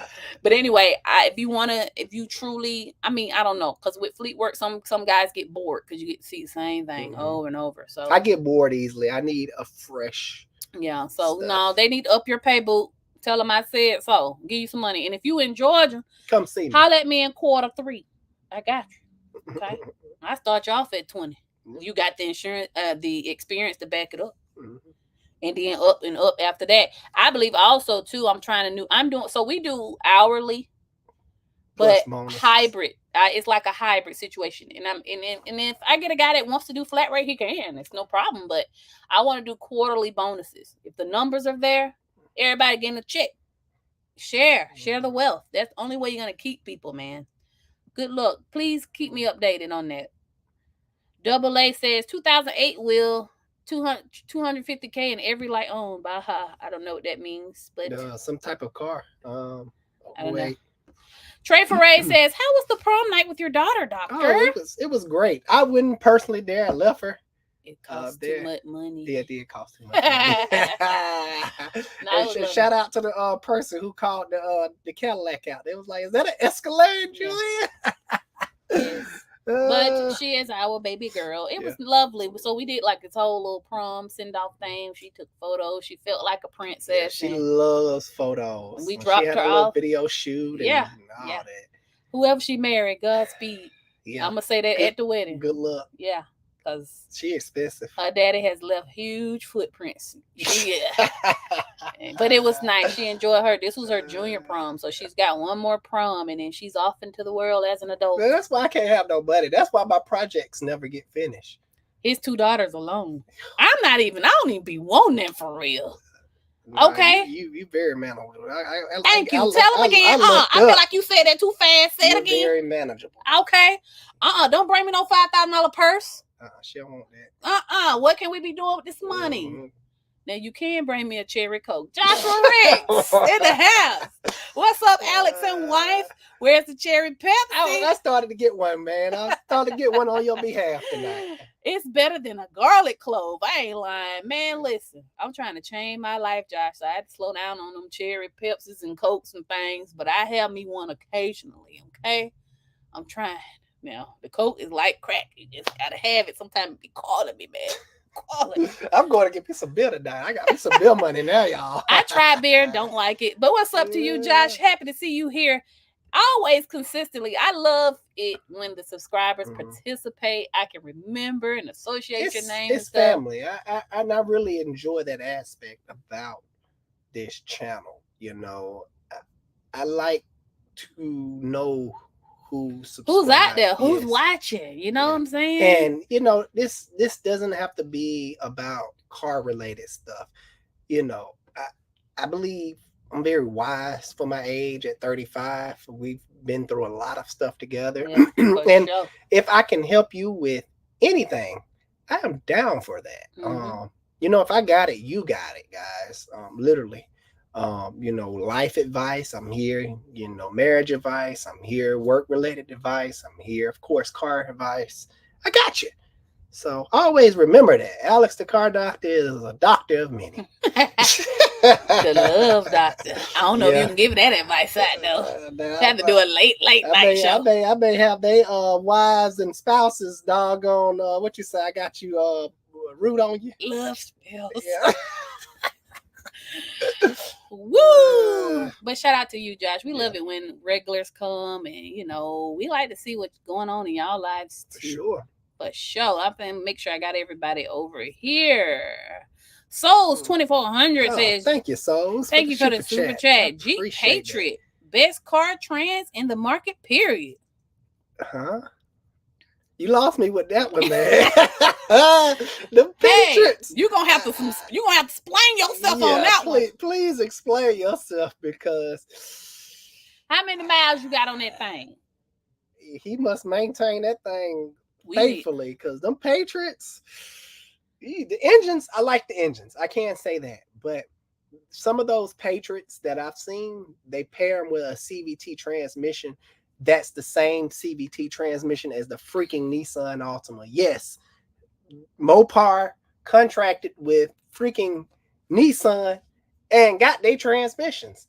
Now, if you maintain that transmission and granny it around and not dog it out, of course, it will last. But for the majority of the drivers, no bueno. Especially in Atlanta. Please explain yourself. Look, I want to know more about that Patriot. Souls, we all for learning. Best car trans in the market. I think he got to be playing. Maybe it's sarcastic. Please say it's sarcasm. Or please teach us. Teach us. Put me on, man. Put me on. Stephen Morphin says F-150 engine replacement, cab on or cab off? I've never pulled the cab off when doing the engine replacement on the F-150. Now, of course, everything is easier with the cab off. And if you have the lift and the tools, which I do at my shop, and as you can see, I still don't pull the cab off. For example, they say doing the turbos, lines and everything on the Ecotec, it's easier with the cab off. Yes, I agree. But I don't do that. I leave the cab on. I try to make my work faster, and you know, I like the challenge. But most people would say, yeah, let's pull the cab off. It'd be much easier, which is true. But that takes more time, and there's no challenge in that. I like challenges. I don't know about everybody else. I like to push the boundaries of my field in a safe way, of course. Meaning, don't destroy the customer car. Don't cut up the customer car. Safe way. Yeah. Atia Sean Baker up in the house tonight. What's up, man? How you doing? How you doing over there? Hey says, hey, Alexander. That's my Spanish name. No, it's Alejandro. Oh. Come on, man. Not bad. You've been around me long enough. Actually, his name is just Alex. When I first met him, I thought it was short for Alexander, but it's not. It's just regular Alex, Alex. I was like, no, where's the fun in that? Have you ever encountered a car you couldn't fix? Exhausted all options. That's a hard question. Yes. I'm trying to think. This is like my early 20s. No, teenage years. But this don't count because I wasn't a professional then. I was working on this freaking Kia Sophia. That was a good car. Couldn't fix it. It wouldn't get no fire. Didn't know what the heck wrong with that thing. Replacing parts, doing this, doing that. The car was given to me by a customer. Couldn't get it started. Then I did my Subaru. Man, what this? When I gave you a car? This was before you. I ain't never known about that. I forgot to mention it. It sat in my backyard at 210 for the longest. Well, that's where I learned something new. You think you know a guy. Then I took the heads off my basically my first car, a 92 Subaru station wagon, and I remember that. I couldn't get the timing back right. But fast forward professionally, because I'm pretty sure you're talking about professional wise. Hold on, pin in that. So remember that 92 Subaru? We had just started dating. He gonna call me talking about some, can I borrow your car? I don't know you like letting you borrow my car. What's wrong with you? But anyway, I messed it up. You can borrow my car now. Yeah, I bought it. I've been able to borrow. Anyhow, today's time. That almost got you not dated because I'm like, yeah, he already asked to borrow my car. Today's time, no. I can pretty much fix anything if I have the time. Normally, I turn down jobs or outsource the particular job due to availability of time I have. Like if it's a deep wiring problem or perfect example. It almost happened to me recently. I almost had to tell the customer he would have to drop the vehicle off to me because I exhausted pretty much all my options in my head. It was a 15, 14, I think 16 Silverado, and it had system too rich. And the car was running too rich. Had like 200,000 miles on it, and it was the 5.3 direct injected LT engine. So I'm looking at it, no collapse lifters, it didn't tick, compression good. I'm like, what the hell is wrong with this car? It's starting to get on my nerves. And I finally, which I should have did the first time because that's what they're there for. They have TSBs, technical service bulletins. So I resorted to the TSBs dealing with that code. And one of the TSBs said, dealing with this goes like 3 of them dealing with the code. And it was like, I read all 3 of them, did all my checks, and this one TSB only made sense. And it was like, sometimes the high pressure fuel pump will leak internally because the high pressure fuel pump is in the valley and it basically sits down in the crankcase. I mean, the crank ventilation in the crankcase, pretty much. Not really, but it sits down in there. And it can leak, causing fuel vapors to enter the crankcase. And what happens to crankcase? The crankcase got to be vented. And it uses a recyclation process called PCV system, positive crankcase ventilation. The engine basically will suck the crankcase vapors into the engine to be burnt. Well, on this particular occasion, the crankcase was full of fuel and it was sucking unmetered fuel into the engine and causing it to run very crappy and causing those codes and a whole list of other problems. So I figured it out. It was a long diagnostic process. I think it took me about the full hour. On normal occasions, it takes me about under 30 minutes to diagnose a vehicle because I'm really familiar with about all the vehicles that I normally see. So yeah, that was my recent running with the one that I almost said, just come back. I'm gonna have to spend more time with it. Bill Gates says, thank you for letting me hold $5, Bill. Thank you so much, man. Thank you so much, He says, yo, what's up, guys? I was in New Orleans last week, so I missed your live. I feel like this is a sign you need to take me to New Orleans. Come on now. They ain't mentioned New Orleans this much in the live. Yeah, you're right. Take me. It's a sign. Thank you, Bill. I want to go do touristy stuff, like go to Cafe du Monde. Let's give away this thing. We're reaching Okay. 1:15. Wait a minute, let me go back. But shout out to you, Bill. Thank you thank you so much, Bill. And I'm glad you made it back from New Orleans. Alex thinks somebody put a voodoo spell on you. That's what he think about all the time. Okay, really quick, y'all. Let's give away this free jump box. Yes. Okay. For those of us that follow us know that we just crossed over, show the jump box. 50,000 subscribers here. Look at that. And the winner last week didn't claim the prize. Yeah, didn't claim it. I'm like, I'm trying to give you something, man. You don't have to pay anything. This thing is pretty cool. Everybody needs a jump box that owns a vehicle. This particular jump box can get you out of a lot of crunches. My going joke for needing a jump box and throwing away jumper cables is that you don't want to be stuck nowhere holding up jumper cables and potentially get robbed. You want to be in Atlanta. You want to be self-sufficient, meaning when your car dies or you left something on, you want to be able to crank yourself up and go on about your business. But this one does a lot more other things too. Let's say if you catch a flat tire, it has a light on it. Oh, wait a minute. Let me add you back to the stage so you can. What you mean back to the stage? I am on the stage. Now you are. So they didn't see nothing I did? They did, but it was small. Oh, so this one has a light on it. Let's say, for instance, for some reason, your cigarette lighter don't work. Well, you can charge your phone. Check that out. So pretty neat. If you in apocalypse and your car don't work because it's like The Walking Dead, you still can use this jump box to charge your phone, a flashlight. All that stuff. And I stand by the NOCO brand. I've literally torture tested these things.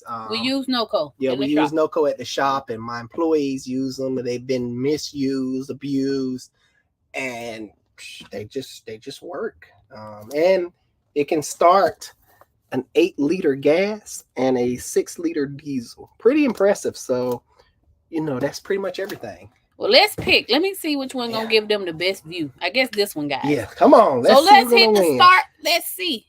Okay. Come on. What we got? Pick somebody that really need it.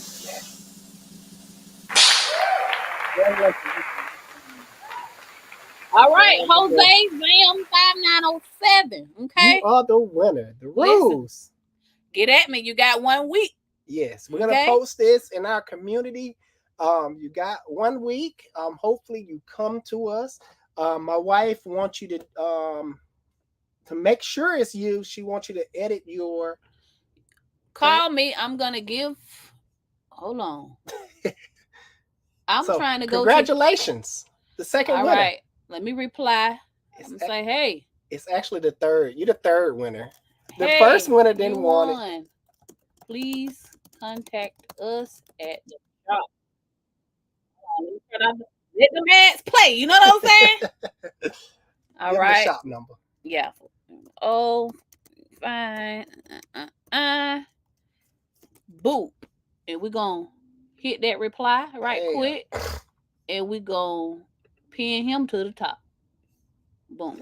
And I'm going to put it in the community when we get off the live. So sorry about the last person. You just didn't claim your prize and we had to move on. So I apologize about that. But Jose? Yeah. Jose, you're the man. Get on him. Come get your prize, man. The $250. Yeah, $200. Come get it. Okay, we want to give it away. Yeah. We want you to have it. All right. You're going to have my daughter jumping in here trying to win it. Okay, for real now. She need her jump box. I can get mine back. David Singleton, there's a name I haven't seen in a while. Hey, y'all. I have a 2004 Ranger 3.0. Heat and AC both are stuck coming out of the defrost vent when I cut it on. What should I check first? Thanks so much. Okay, so 04. I'm trying to think of the setup that truck had. I know Ford back in that era, I don't know when they switched over, but Ford back in that era used to love to use a vacuum door switch. Basically the whole system work off of vacuum. If that's the case, if the vacuum line got unplugged or something happened with the vacuum source, the system will be stuck in the defrost. So check to see if the system works off of vacuum, engine vacuum. If it doesn't work off of engine vacuum and they went to the electronic door actuator stuff, then you probably have a door actuator motor that's messed up. So hopefully that helps. I think he said when he cuts it on. So I think you got the vacuum, because as you sitting in the car with the engine off, the stuff will come out the vents or something. But as soon as he crank it up, it goes to default into the blend door. Oh, my bad. I mean, what you call? I don't know. I forget. I haven't seen the Ranger workings in a minute. So check the vacuum. It's like a vacuum. It's a main vacuum hose that's going into the firewall. I'm gonna have to find an example, because it's like one of those things better shown than told. So hopefully I pointed you in the right direction. Pretty sure you can look up a YouTube video about the workings of the door actuator and they will point you where you need to go. But I don't have a video on that. Damon says, hey, y'all. What's happening, Damon? See how these Southern folks, that's how you know if they say y'all. Hey, y'all, love these Sunday Live vids. Thank 2016 you. 4Runner drive belt look great. No cracks. 137,000 miles. Bought it back in December 2023. Should I change the drive belt or keep watching it as I go? Thanks again. What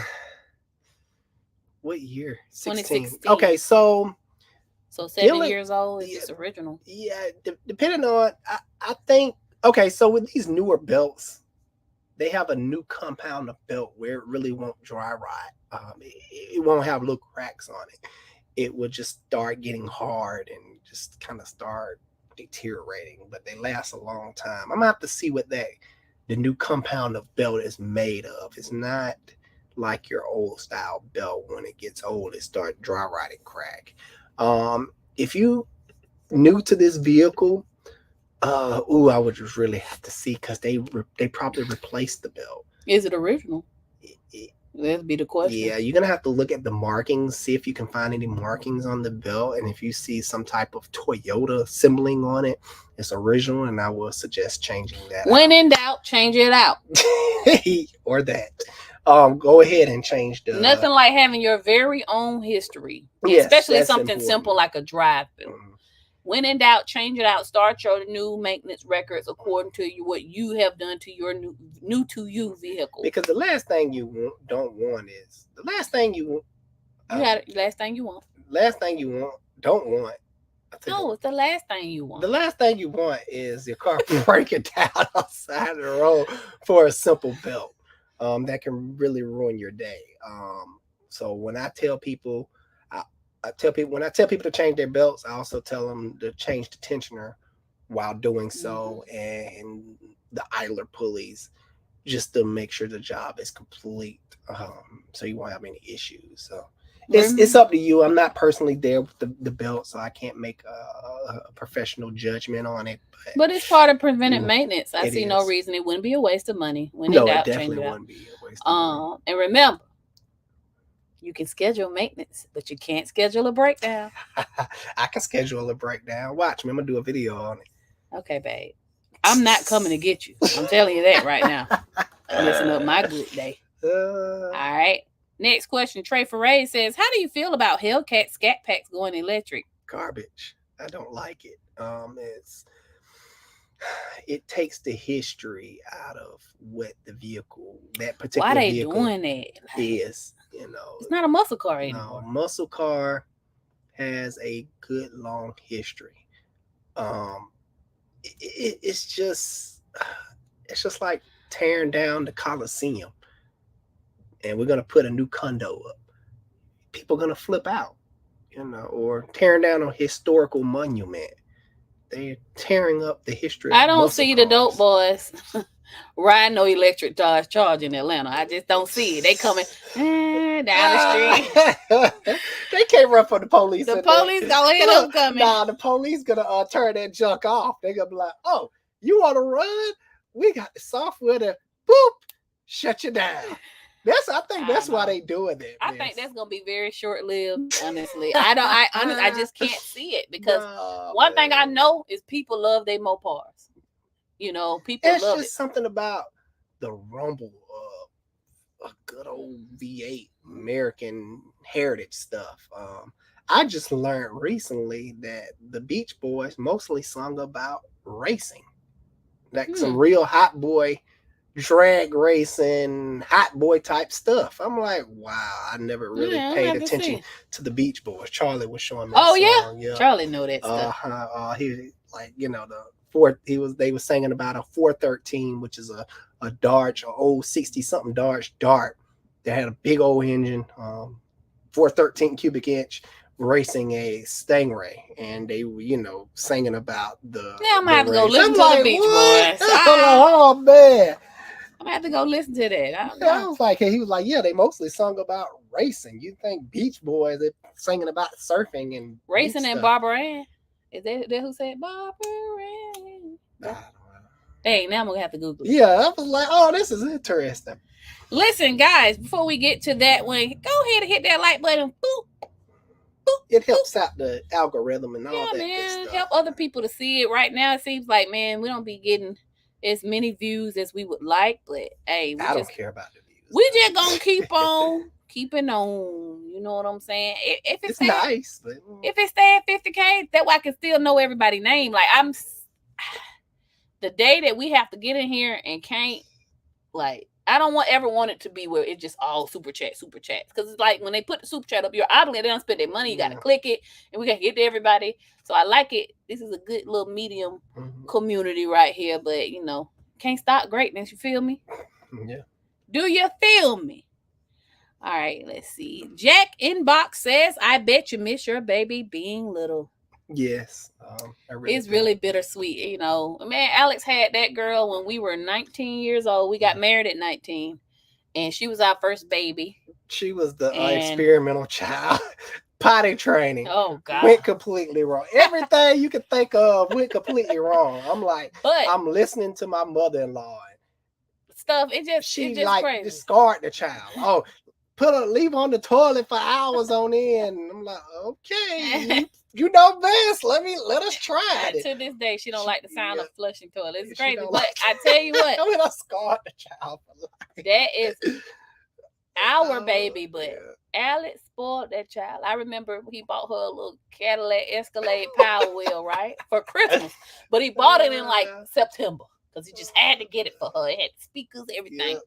Well, the doggone Escalade bigger than our house, so we had nowhere to hide it. Yeah, we didn't. So what did he do? Let her ride around in September in it, and still bought a gazillion toys for her. So that particular child is a little bit. Hey, I didn't have to do lifters on it, so that's a plus. That particular child is like, she out there. Her daddy. One Christmas, she was like, she opened up all her presents and looked at us like, "What my La La Loopsy doll or something?" I'm like, girl, you really that thing? She was opening them gifts like an assembly line. Yeah, that job was. And she funny. was put her hands on her hip. Where's my La La Loopsy doll? And I was like, what? They didn't have no more to stop. But I will say, in her teenage years, she's a little bit more humble. Yeah. Like, my dad, she loves her daddy though. She loves her daddy for real. Me and her are cool. But that's why I wanted another one. But these two y'all here, they night and day. She a different breed, man. Because none of my toddlers is like this one. That one there. I told him, I said, look, we getting too old to have children now because can't keep up. Travis, what's up? Travis says hello, Mr. and Mrs. Car Doctor. That's my nephew name. Yeah, man. Shout out to him. Pure Performance in Columbus, Georgia. We got really good ratings. Yeah, we're probably gonna get him to do a video. Maybe you should go in his shop and work for free for a day or something like that. Steph and Eli. I was gonna try it, but I'm not going to. 2.0 Duratec engine on the Ford Focus. Thoughts? From my experience, they was okay. I'm not gonna say great. I'm not gonna say bad. They were okay. I don't remember working on too many of them. It's just the Ford Duratec era. I didn't really care for it like that. I do know the V6 Duratec was. I didn't like working on that one at all. But the 2-liter Duratec was okay. That's all I'm gonna say, because everything has its problems, but I didn't see too many out of that particular vehicle. It was mostly people neglecting them because they couldn't maintain them. And that's where I saw most of the problems. Find one in good shape, maybe good. Maintenance is key, Steph. Maintenance is key. Trey Ferray says, how do you feel about Walmart oil changes? And do you consider it to be a quick lube spot? Yes. They're just like any other oil change spot. I wouldn't trust my high-end car with Walmart. Now, if it's your everyday beater or like a Chevy Cruze or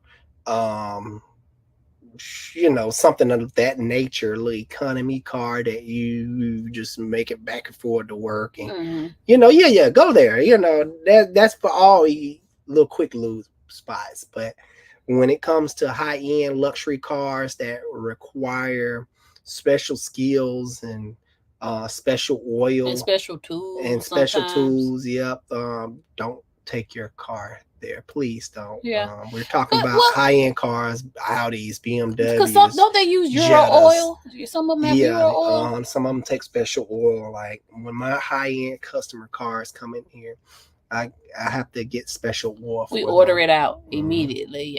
Even with just certain, it depends, but or you can always ask the quick lube, like, hey, do you have this oil that goes for my car? But for the most part, they're pretty good. They're fine. Walmart's doing everything. They got some locations here got they already got the eye doctor, the pharmacy, the tires and oil change, but now you can go to the doctor at the Walmart. Oh wow. Straight up. I was like, dang, go to Walmart, get some chicken, go to the doctor right quick. Change, get tires. They're like becoming a one-stop shop. Yeah, and there's nothing wrong with that from a business standpoint, but it's like, like you said, certain specialty cars that require a certain type of attention that your generalized auto repair shop can meet the need of. And there's another problem with that. This doesn't matter what type of vehicle you have. If you go into a quick lube shop, they're quick lube places, meaning they're not going to give you the necessary information to help you maintain your vehicle. In today's industry, a lot of people don't know about vehicles. They don't know how to maintain their vehicle. They will take their car in for oil changes for years, and out of the blue, they find themselves on side of the road. I changed my oil. Yeah, that's the first thing they say. I've been taking it to the same spot for years. And when it finally breaks down for something crazy, and they call their quick lube, like, hey, my car broke down. Well, we don't do repair. The car ends up at my shop, and oh my gosh, the whole thing is straight up neglected. It's like crucial maintenance items haven't been mentioned. It's just ridiculous. Like, I'm like, they didn't tell you about this. You just got a fire hazard right here. No, they didn't let me know anything. That's what I see on a daily basis. So occasionally, if you have a little, I'm not gonna say plucker, let's say economy car, a car you really don't care about, occasionally take it into an actual mechanic shop.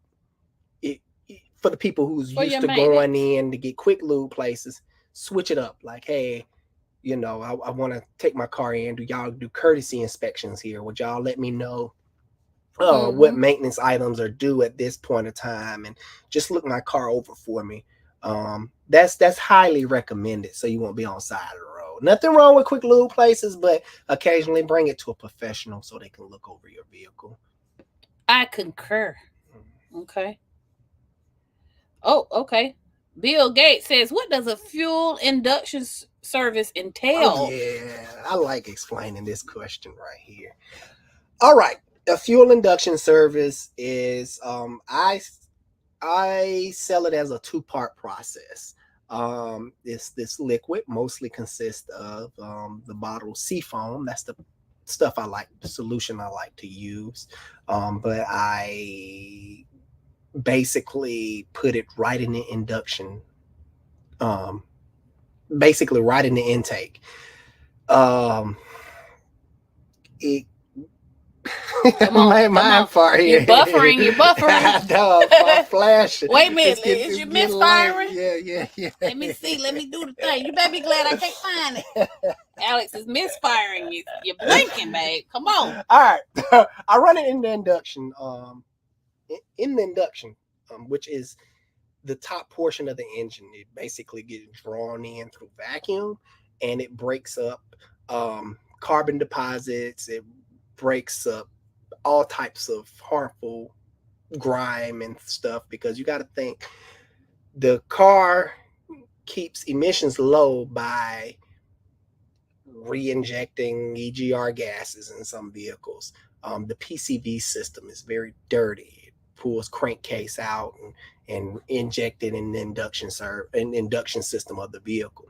So the solution breaks up all that stuff. It cleans the upper end of the engine. It cleans the top end of the pistons. And when I run it through, when I put the stuff in the gas tank, because I do that as well, it cleans the fuel system, like keeps the injectors clean mostly. And I like to tell people, because a lot of people will get this mixed up. Well, not really mixed up. I say it cleans the catalytic converters. You're actually cleaning the engine. A clean engine is a more efficient engine. The catalytic converter is just a filter. It takes harmful gases and converts them into like less harmful gases, like water sometimes. That's why sometimes you see water coming out your tailpipe.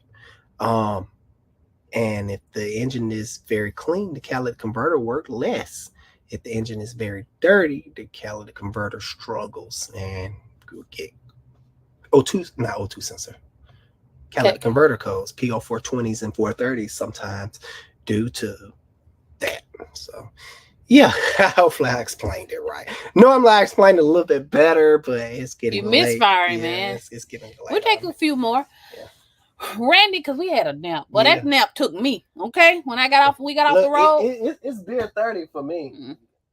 We need to get you a Corona sign and put it up there. I know, right? I need to get one. Randy Brown says, I have a 2016 Ram 1500 with the Pentastar. Okay. And it has the tick at 137,000 miles.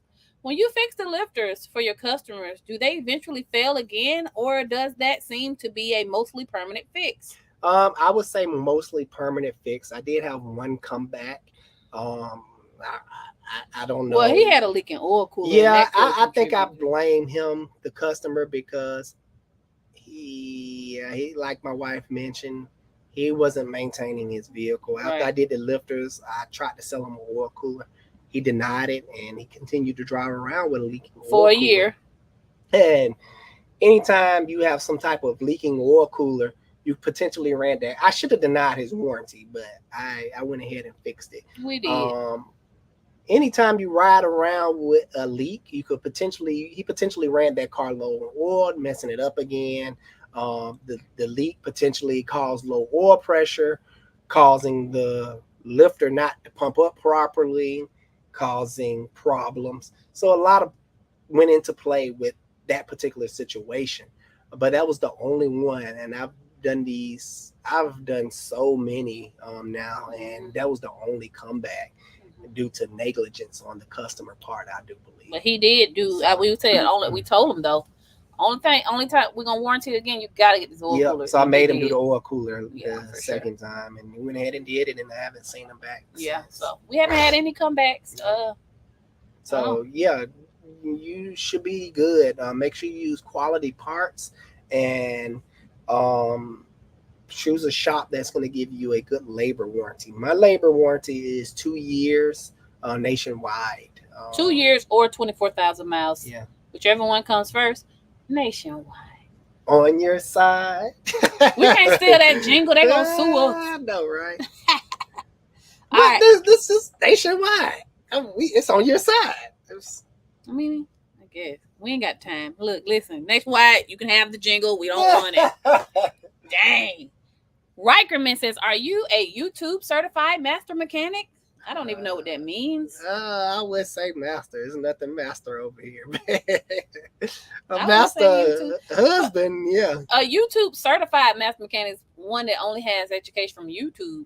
No, his experience and education go far beyond that. Before YouTube was a thing. Like, we didn't have YouTube back then. Before I got on, well, I got all my knowledge from experience and reading and taking like little classes that's held by O'Reilly's and things like that.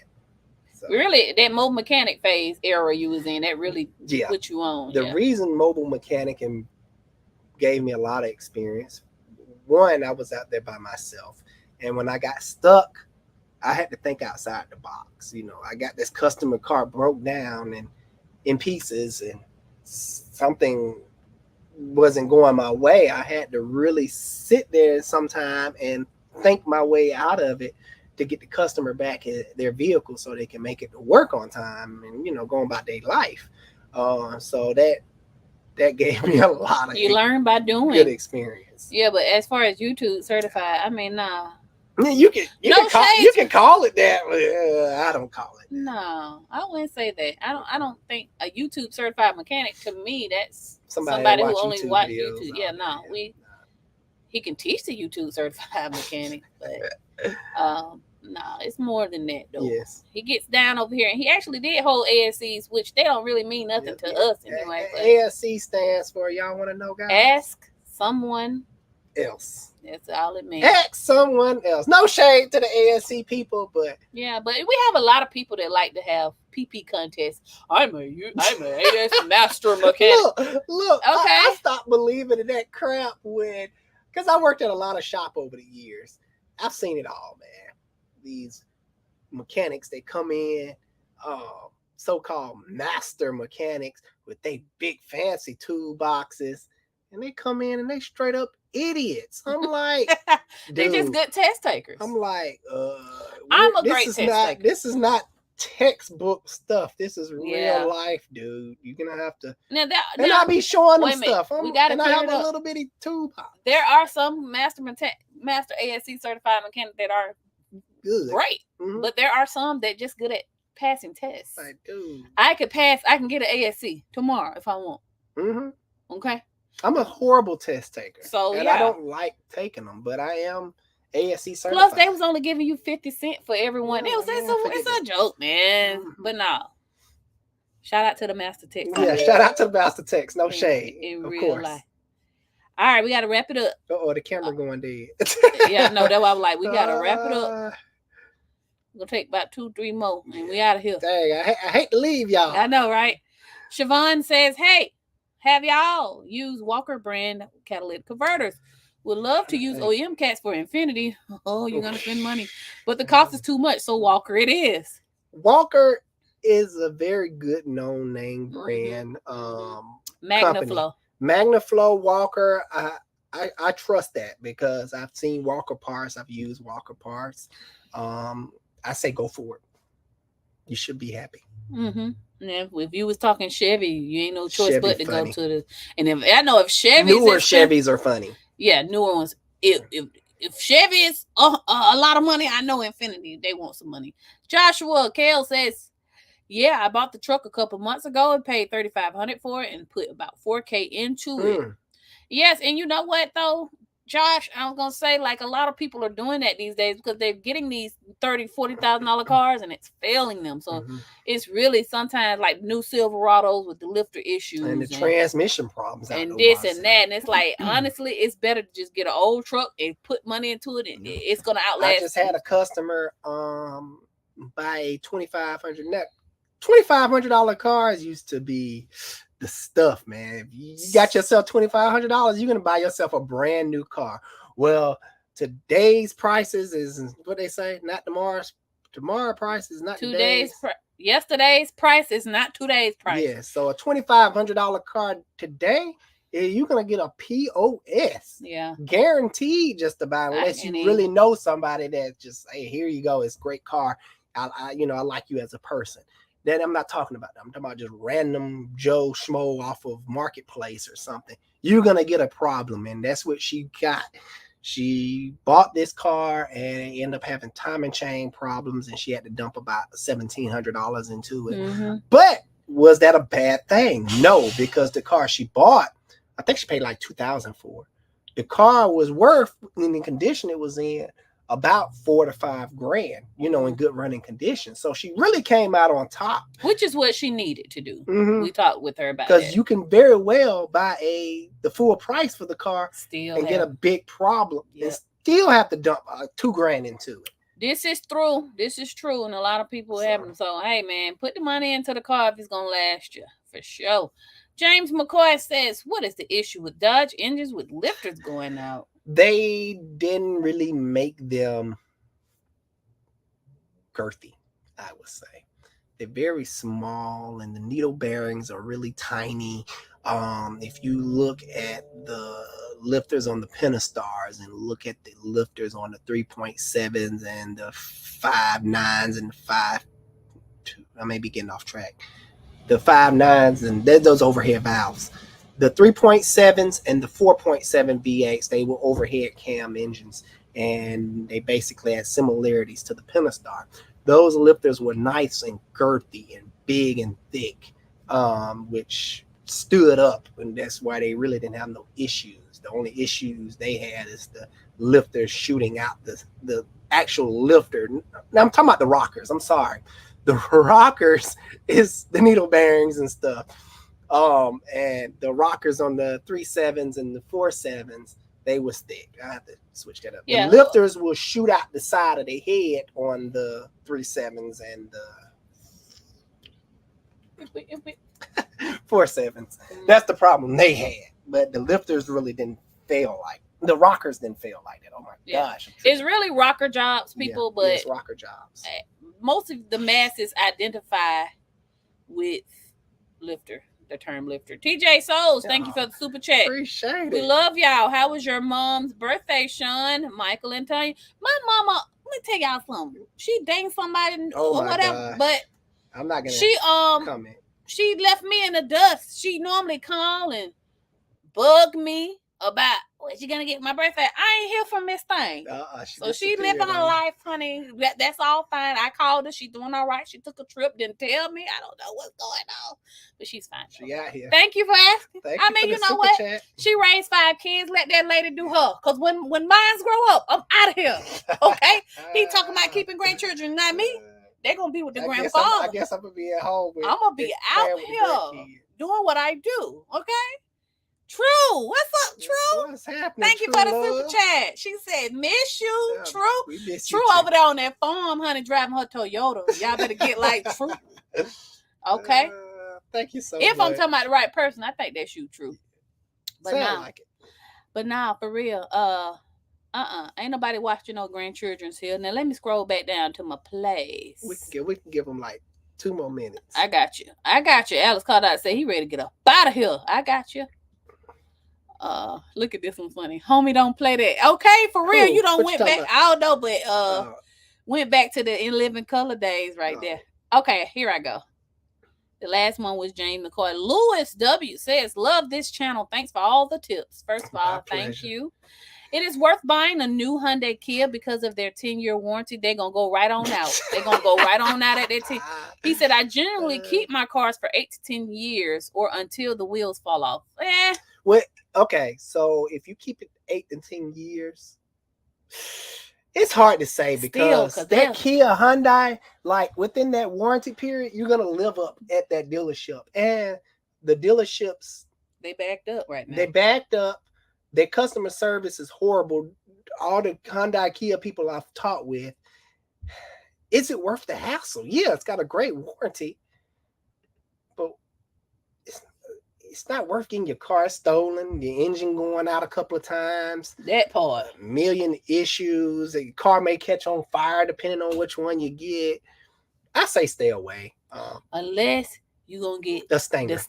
The Stinger is really good. I haven't heard too many issues or seen a Stinger in my shop. And heck, even the old Stingers, they still out here running around with no problem. Because you have to think, the Stinger is built on the idea of you going out and thrashing the car, driving it hard, fast, sliding, track time, all that good stuff. Me. So when they build cars with that in mind, they automatically set the standards high on the parts, but you're gonna have to pay for that up front. Money, but it's worth it. Got Brembo brakes. Yes, it does. So you got to choose your poison. If you go the economy route, you're gonna have economy problems dealing with the Kias. If you go the performance route, you don't have to use the car's performance. You just drive it normal. Yeah. But knowing that you're not gonna really have any issues, that's the peace of mind that it gives you. All right. Either way, let me know what you buy. Yeah, keep me posted. Yeah. I would like to see that Stinger if you do get one. I think those are really cool. Whatever, man. 3 says, no, not really. My brother got it because he likes how it looks. And gotta say, it looks like a pretty nice, especially the rims matches the color of the car. I can't remember what car he had. Me neither. Oh man, but now big up. I'm glad. Let's see. Dr. Butcher. Dr. Butcher. I hope you're cutting up meat and not people. He's helping out our friend with the Volvo, I think. He said, look for corrosion if the modules are talking to the scan tool or the vehicle. It takes very little corrosion to mess up things. I love it. Volvo. Thank you, Doc. Yes, thank you for your input. We love that. Thank you.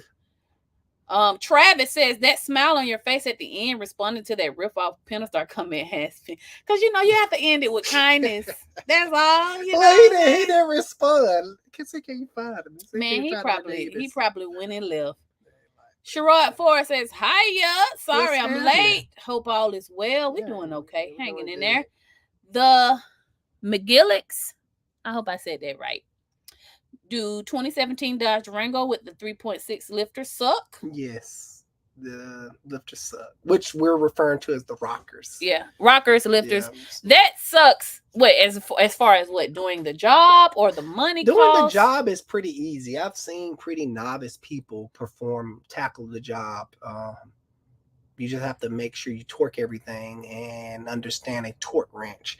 Because when they say 18-inch pounds, they do not mean foot pounds. And I've seen a couple of novice mechanics snap cam cap bolts into the head. They're easy to take out, but it's annoying because now you got to go find new cam cap bolts because you didn't look at the torque specs right. So please look at the torque specs right. Make sure you torque everything. It's very important doing that particular job.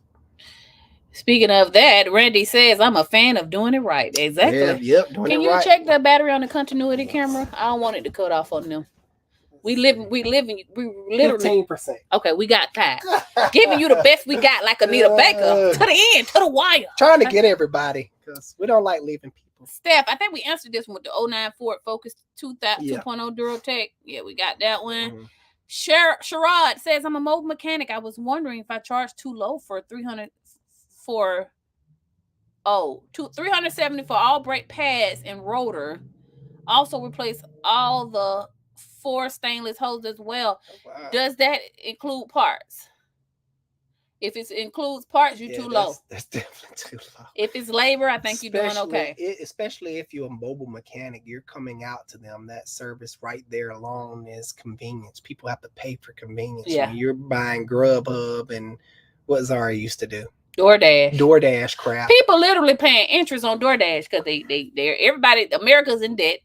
You swipe your credit card for DoorDash. You got all these DoorDashes on your statement, and you paying interest on that stuff. So when they come talking to me about price, I don't hold back because you'll spend $50 on juicy crab. Yeah. You spend the money to get your car fixed, ma'am, sir. But if it's not including parts, I think that's a good price. Yeah. If it's including parts, then you may need to revisit. But I mean, you can only charge for depending on what you're charging for. Are you charging them to come out, like a travel fee? Because you can't really go over the labor time. Do you have a labor guide with you on the road? I suggest when we used to do mobile mechanic real-time labor guide. I mean, it's no all data, but it'll get the job done for you. So you got to set your labor rate. Right. You know, calling around some local shops. If your local shop is $100 and you know you want to be competitive and people to choose you over a shop, as a mobile mechanic, you would probably set yours at $80 an hour. You know, you don't have the overhead like a shop do, so they have to charge that.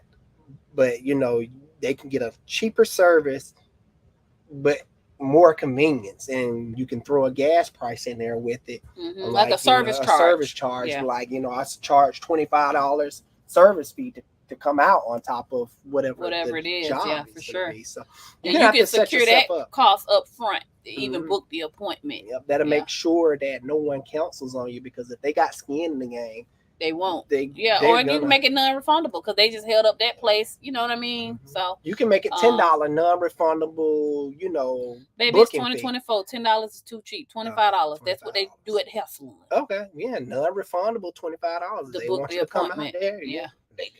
That way you get that appointment guaranteed. Yeah, for sure. Basically say, yo, if you say one more time, I'd be trying to tell him. He'd be like, I'd be like, listen, cut. Gather your thoughts. I'm sorry. It's just, you know, I don't think that fast. So it's like I have processing issues. Like I grew up where in school, they really thought it was something wrong with me. Probably something. He was just bad as I don't know what. No, they worked with my behavior a lot. So in school, I really didn't pay attention academically wise. I didn't want to. I just wanted to go home and tear up lawnmowers and open VCRs, and because I was just always interested in how things worked. But yeah,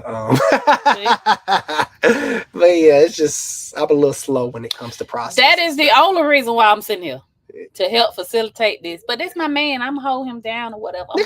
I'm not slow. I'm like smart, but it's just he's not a communicator. Yeah, but you know what? Most men, we learned that in marriage counseling like 15 years ago or something like that. Like women are excellent communicators. Like we get to argue, I'm already 3 paragraphs ahead. He's still stuck on that one. He on that one point. I already got to come back for the comeback. That just make me mad. Women, I just don't say that. Women are just, we can't help this. We're communicators. That's what we do. You know? But I go easy on them. I try to keep it at 1 point. I can't even handle that. I just listen. You said. I just learned to listen. I'm like, okay, sweetie. You doing good. He doing good. I don't want no smoke. Nah, for real. Darren Spivey says, what do you think about Chevy Tahoe trucks? Are they good or no? Depending on what year, the older Chevy Tahoe trucks were great. Like a rock. Pre-DOD stuff were great. The only problem they have was their 4060 transmissions, which wasn't the transmission fault. It was the people not maintaining them. The big truck like that, you're most likely doing a lot of hauling, towing, and people was not changing their fluid, which decreased the life in that particular transmission. But the LS engines of the day, 400,000, 500,000, 600,000 miles easily out of that engine, properly maintained, of course. The DOD versions, you're going to have lifter issues dealing with the earlier DOD systems. Well, dealing with all DOD system, but you're not going to have transmission issues up until you get into the 15, 16 eras of the trucks. Then you're going to start having transmission issues on top of DOD issues. When they started going with the 10-speed transmission and all these gears, their transmissions just went crap. I think it's Faith. We're going to say Faith.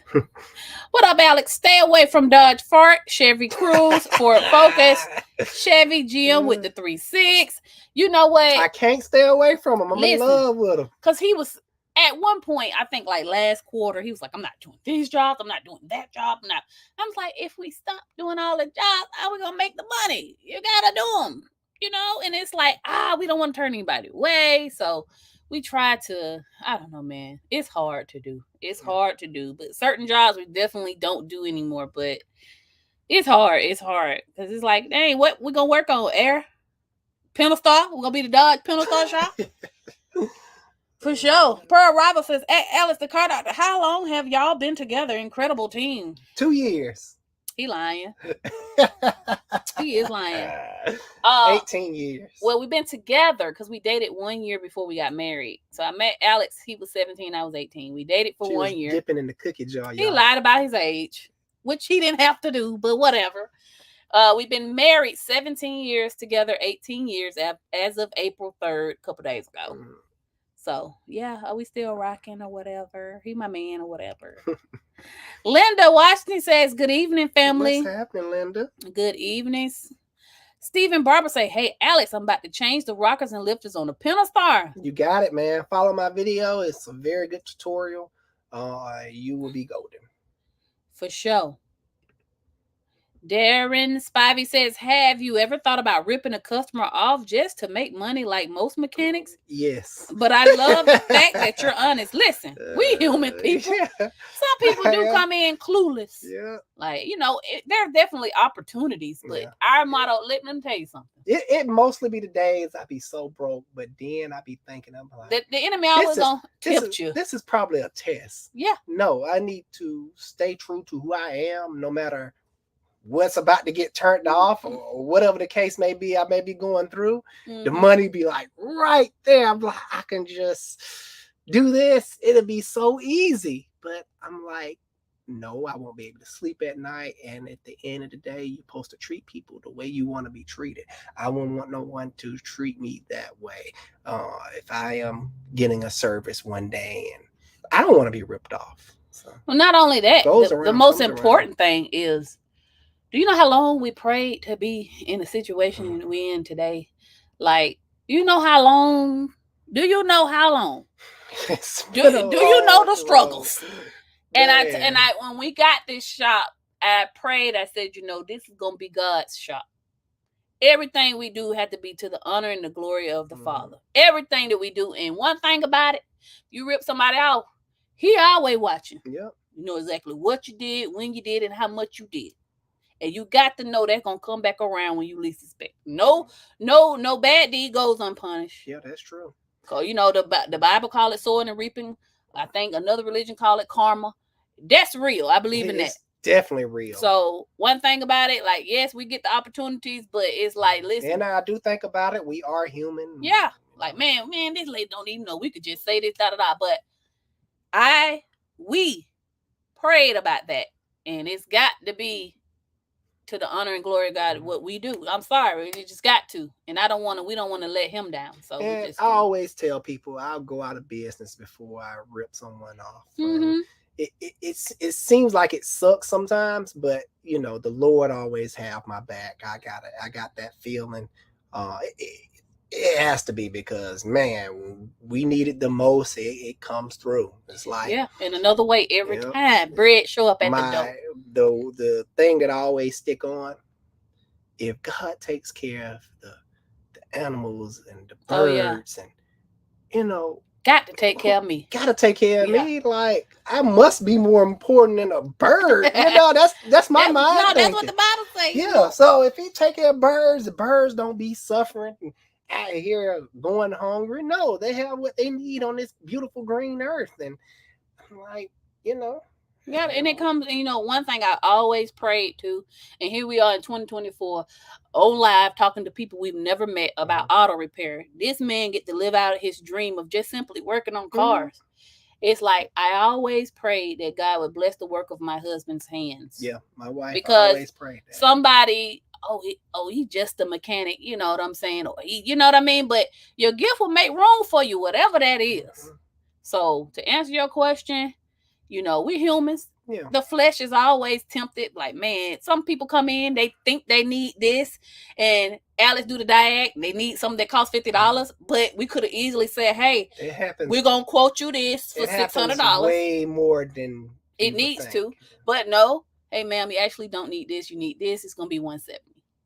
Now, tempting, like, man, we could just do this job, blah blah blah. But like I said, God's always watching. I made a video on it. I did a video on the particular job. Lady was so happy. Another shop told her she needed a transmission. That Kia.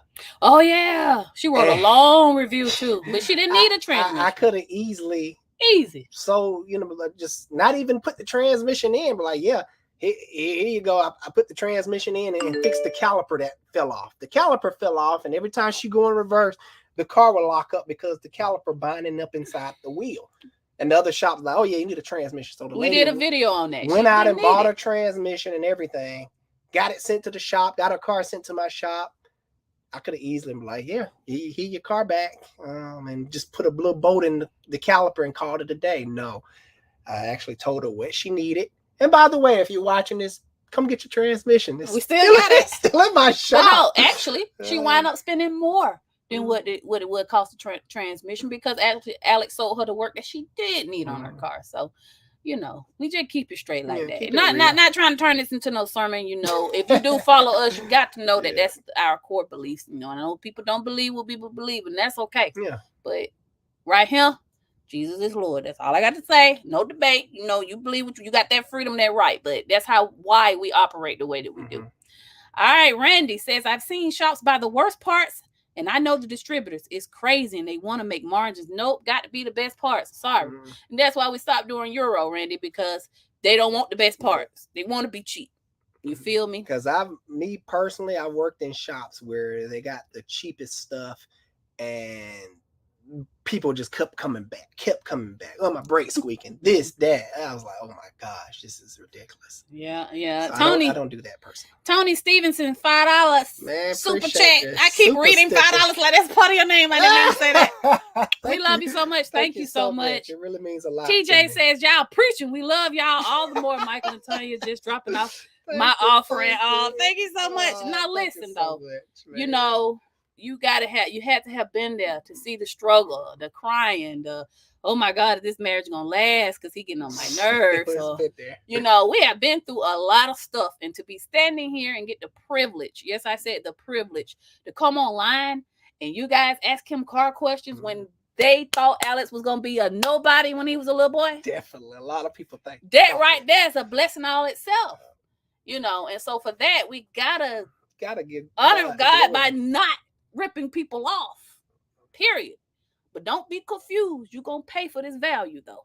You know what I'm saying? So with that, guys, we love you. Yeah, we gotta close. We got to go because my camera keeps saying, look, girl, I'm running dead. Okay, got to go. Guys, we love you. I thank you for all you support that you give me and my wife. It really means a lot. It warms my heart at the end of the day.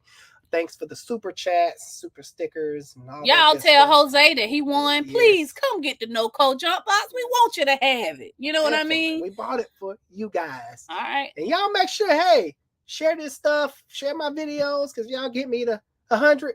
I got some good stuff for you. I can't wait, man. I can't wait to give you all this, the stuff that I have planned next. On that note, I love you. Alex the Car Doctor out. See you guys on the next one. Have a blessed week, guys.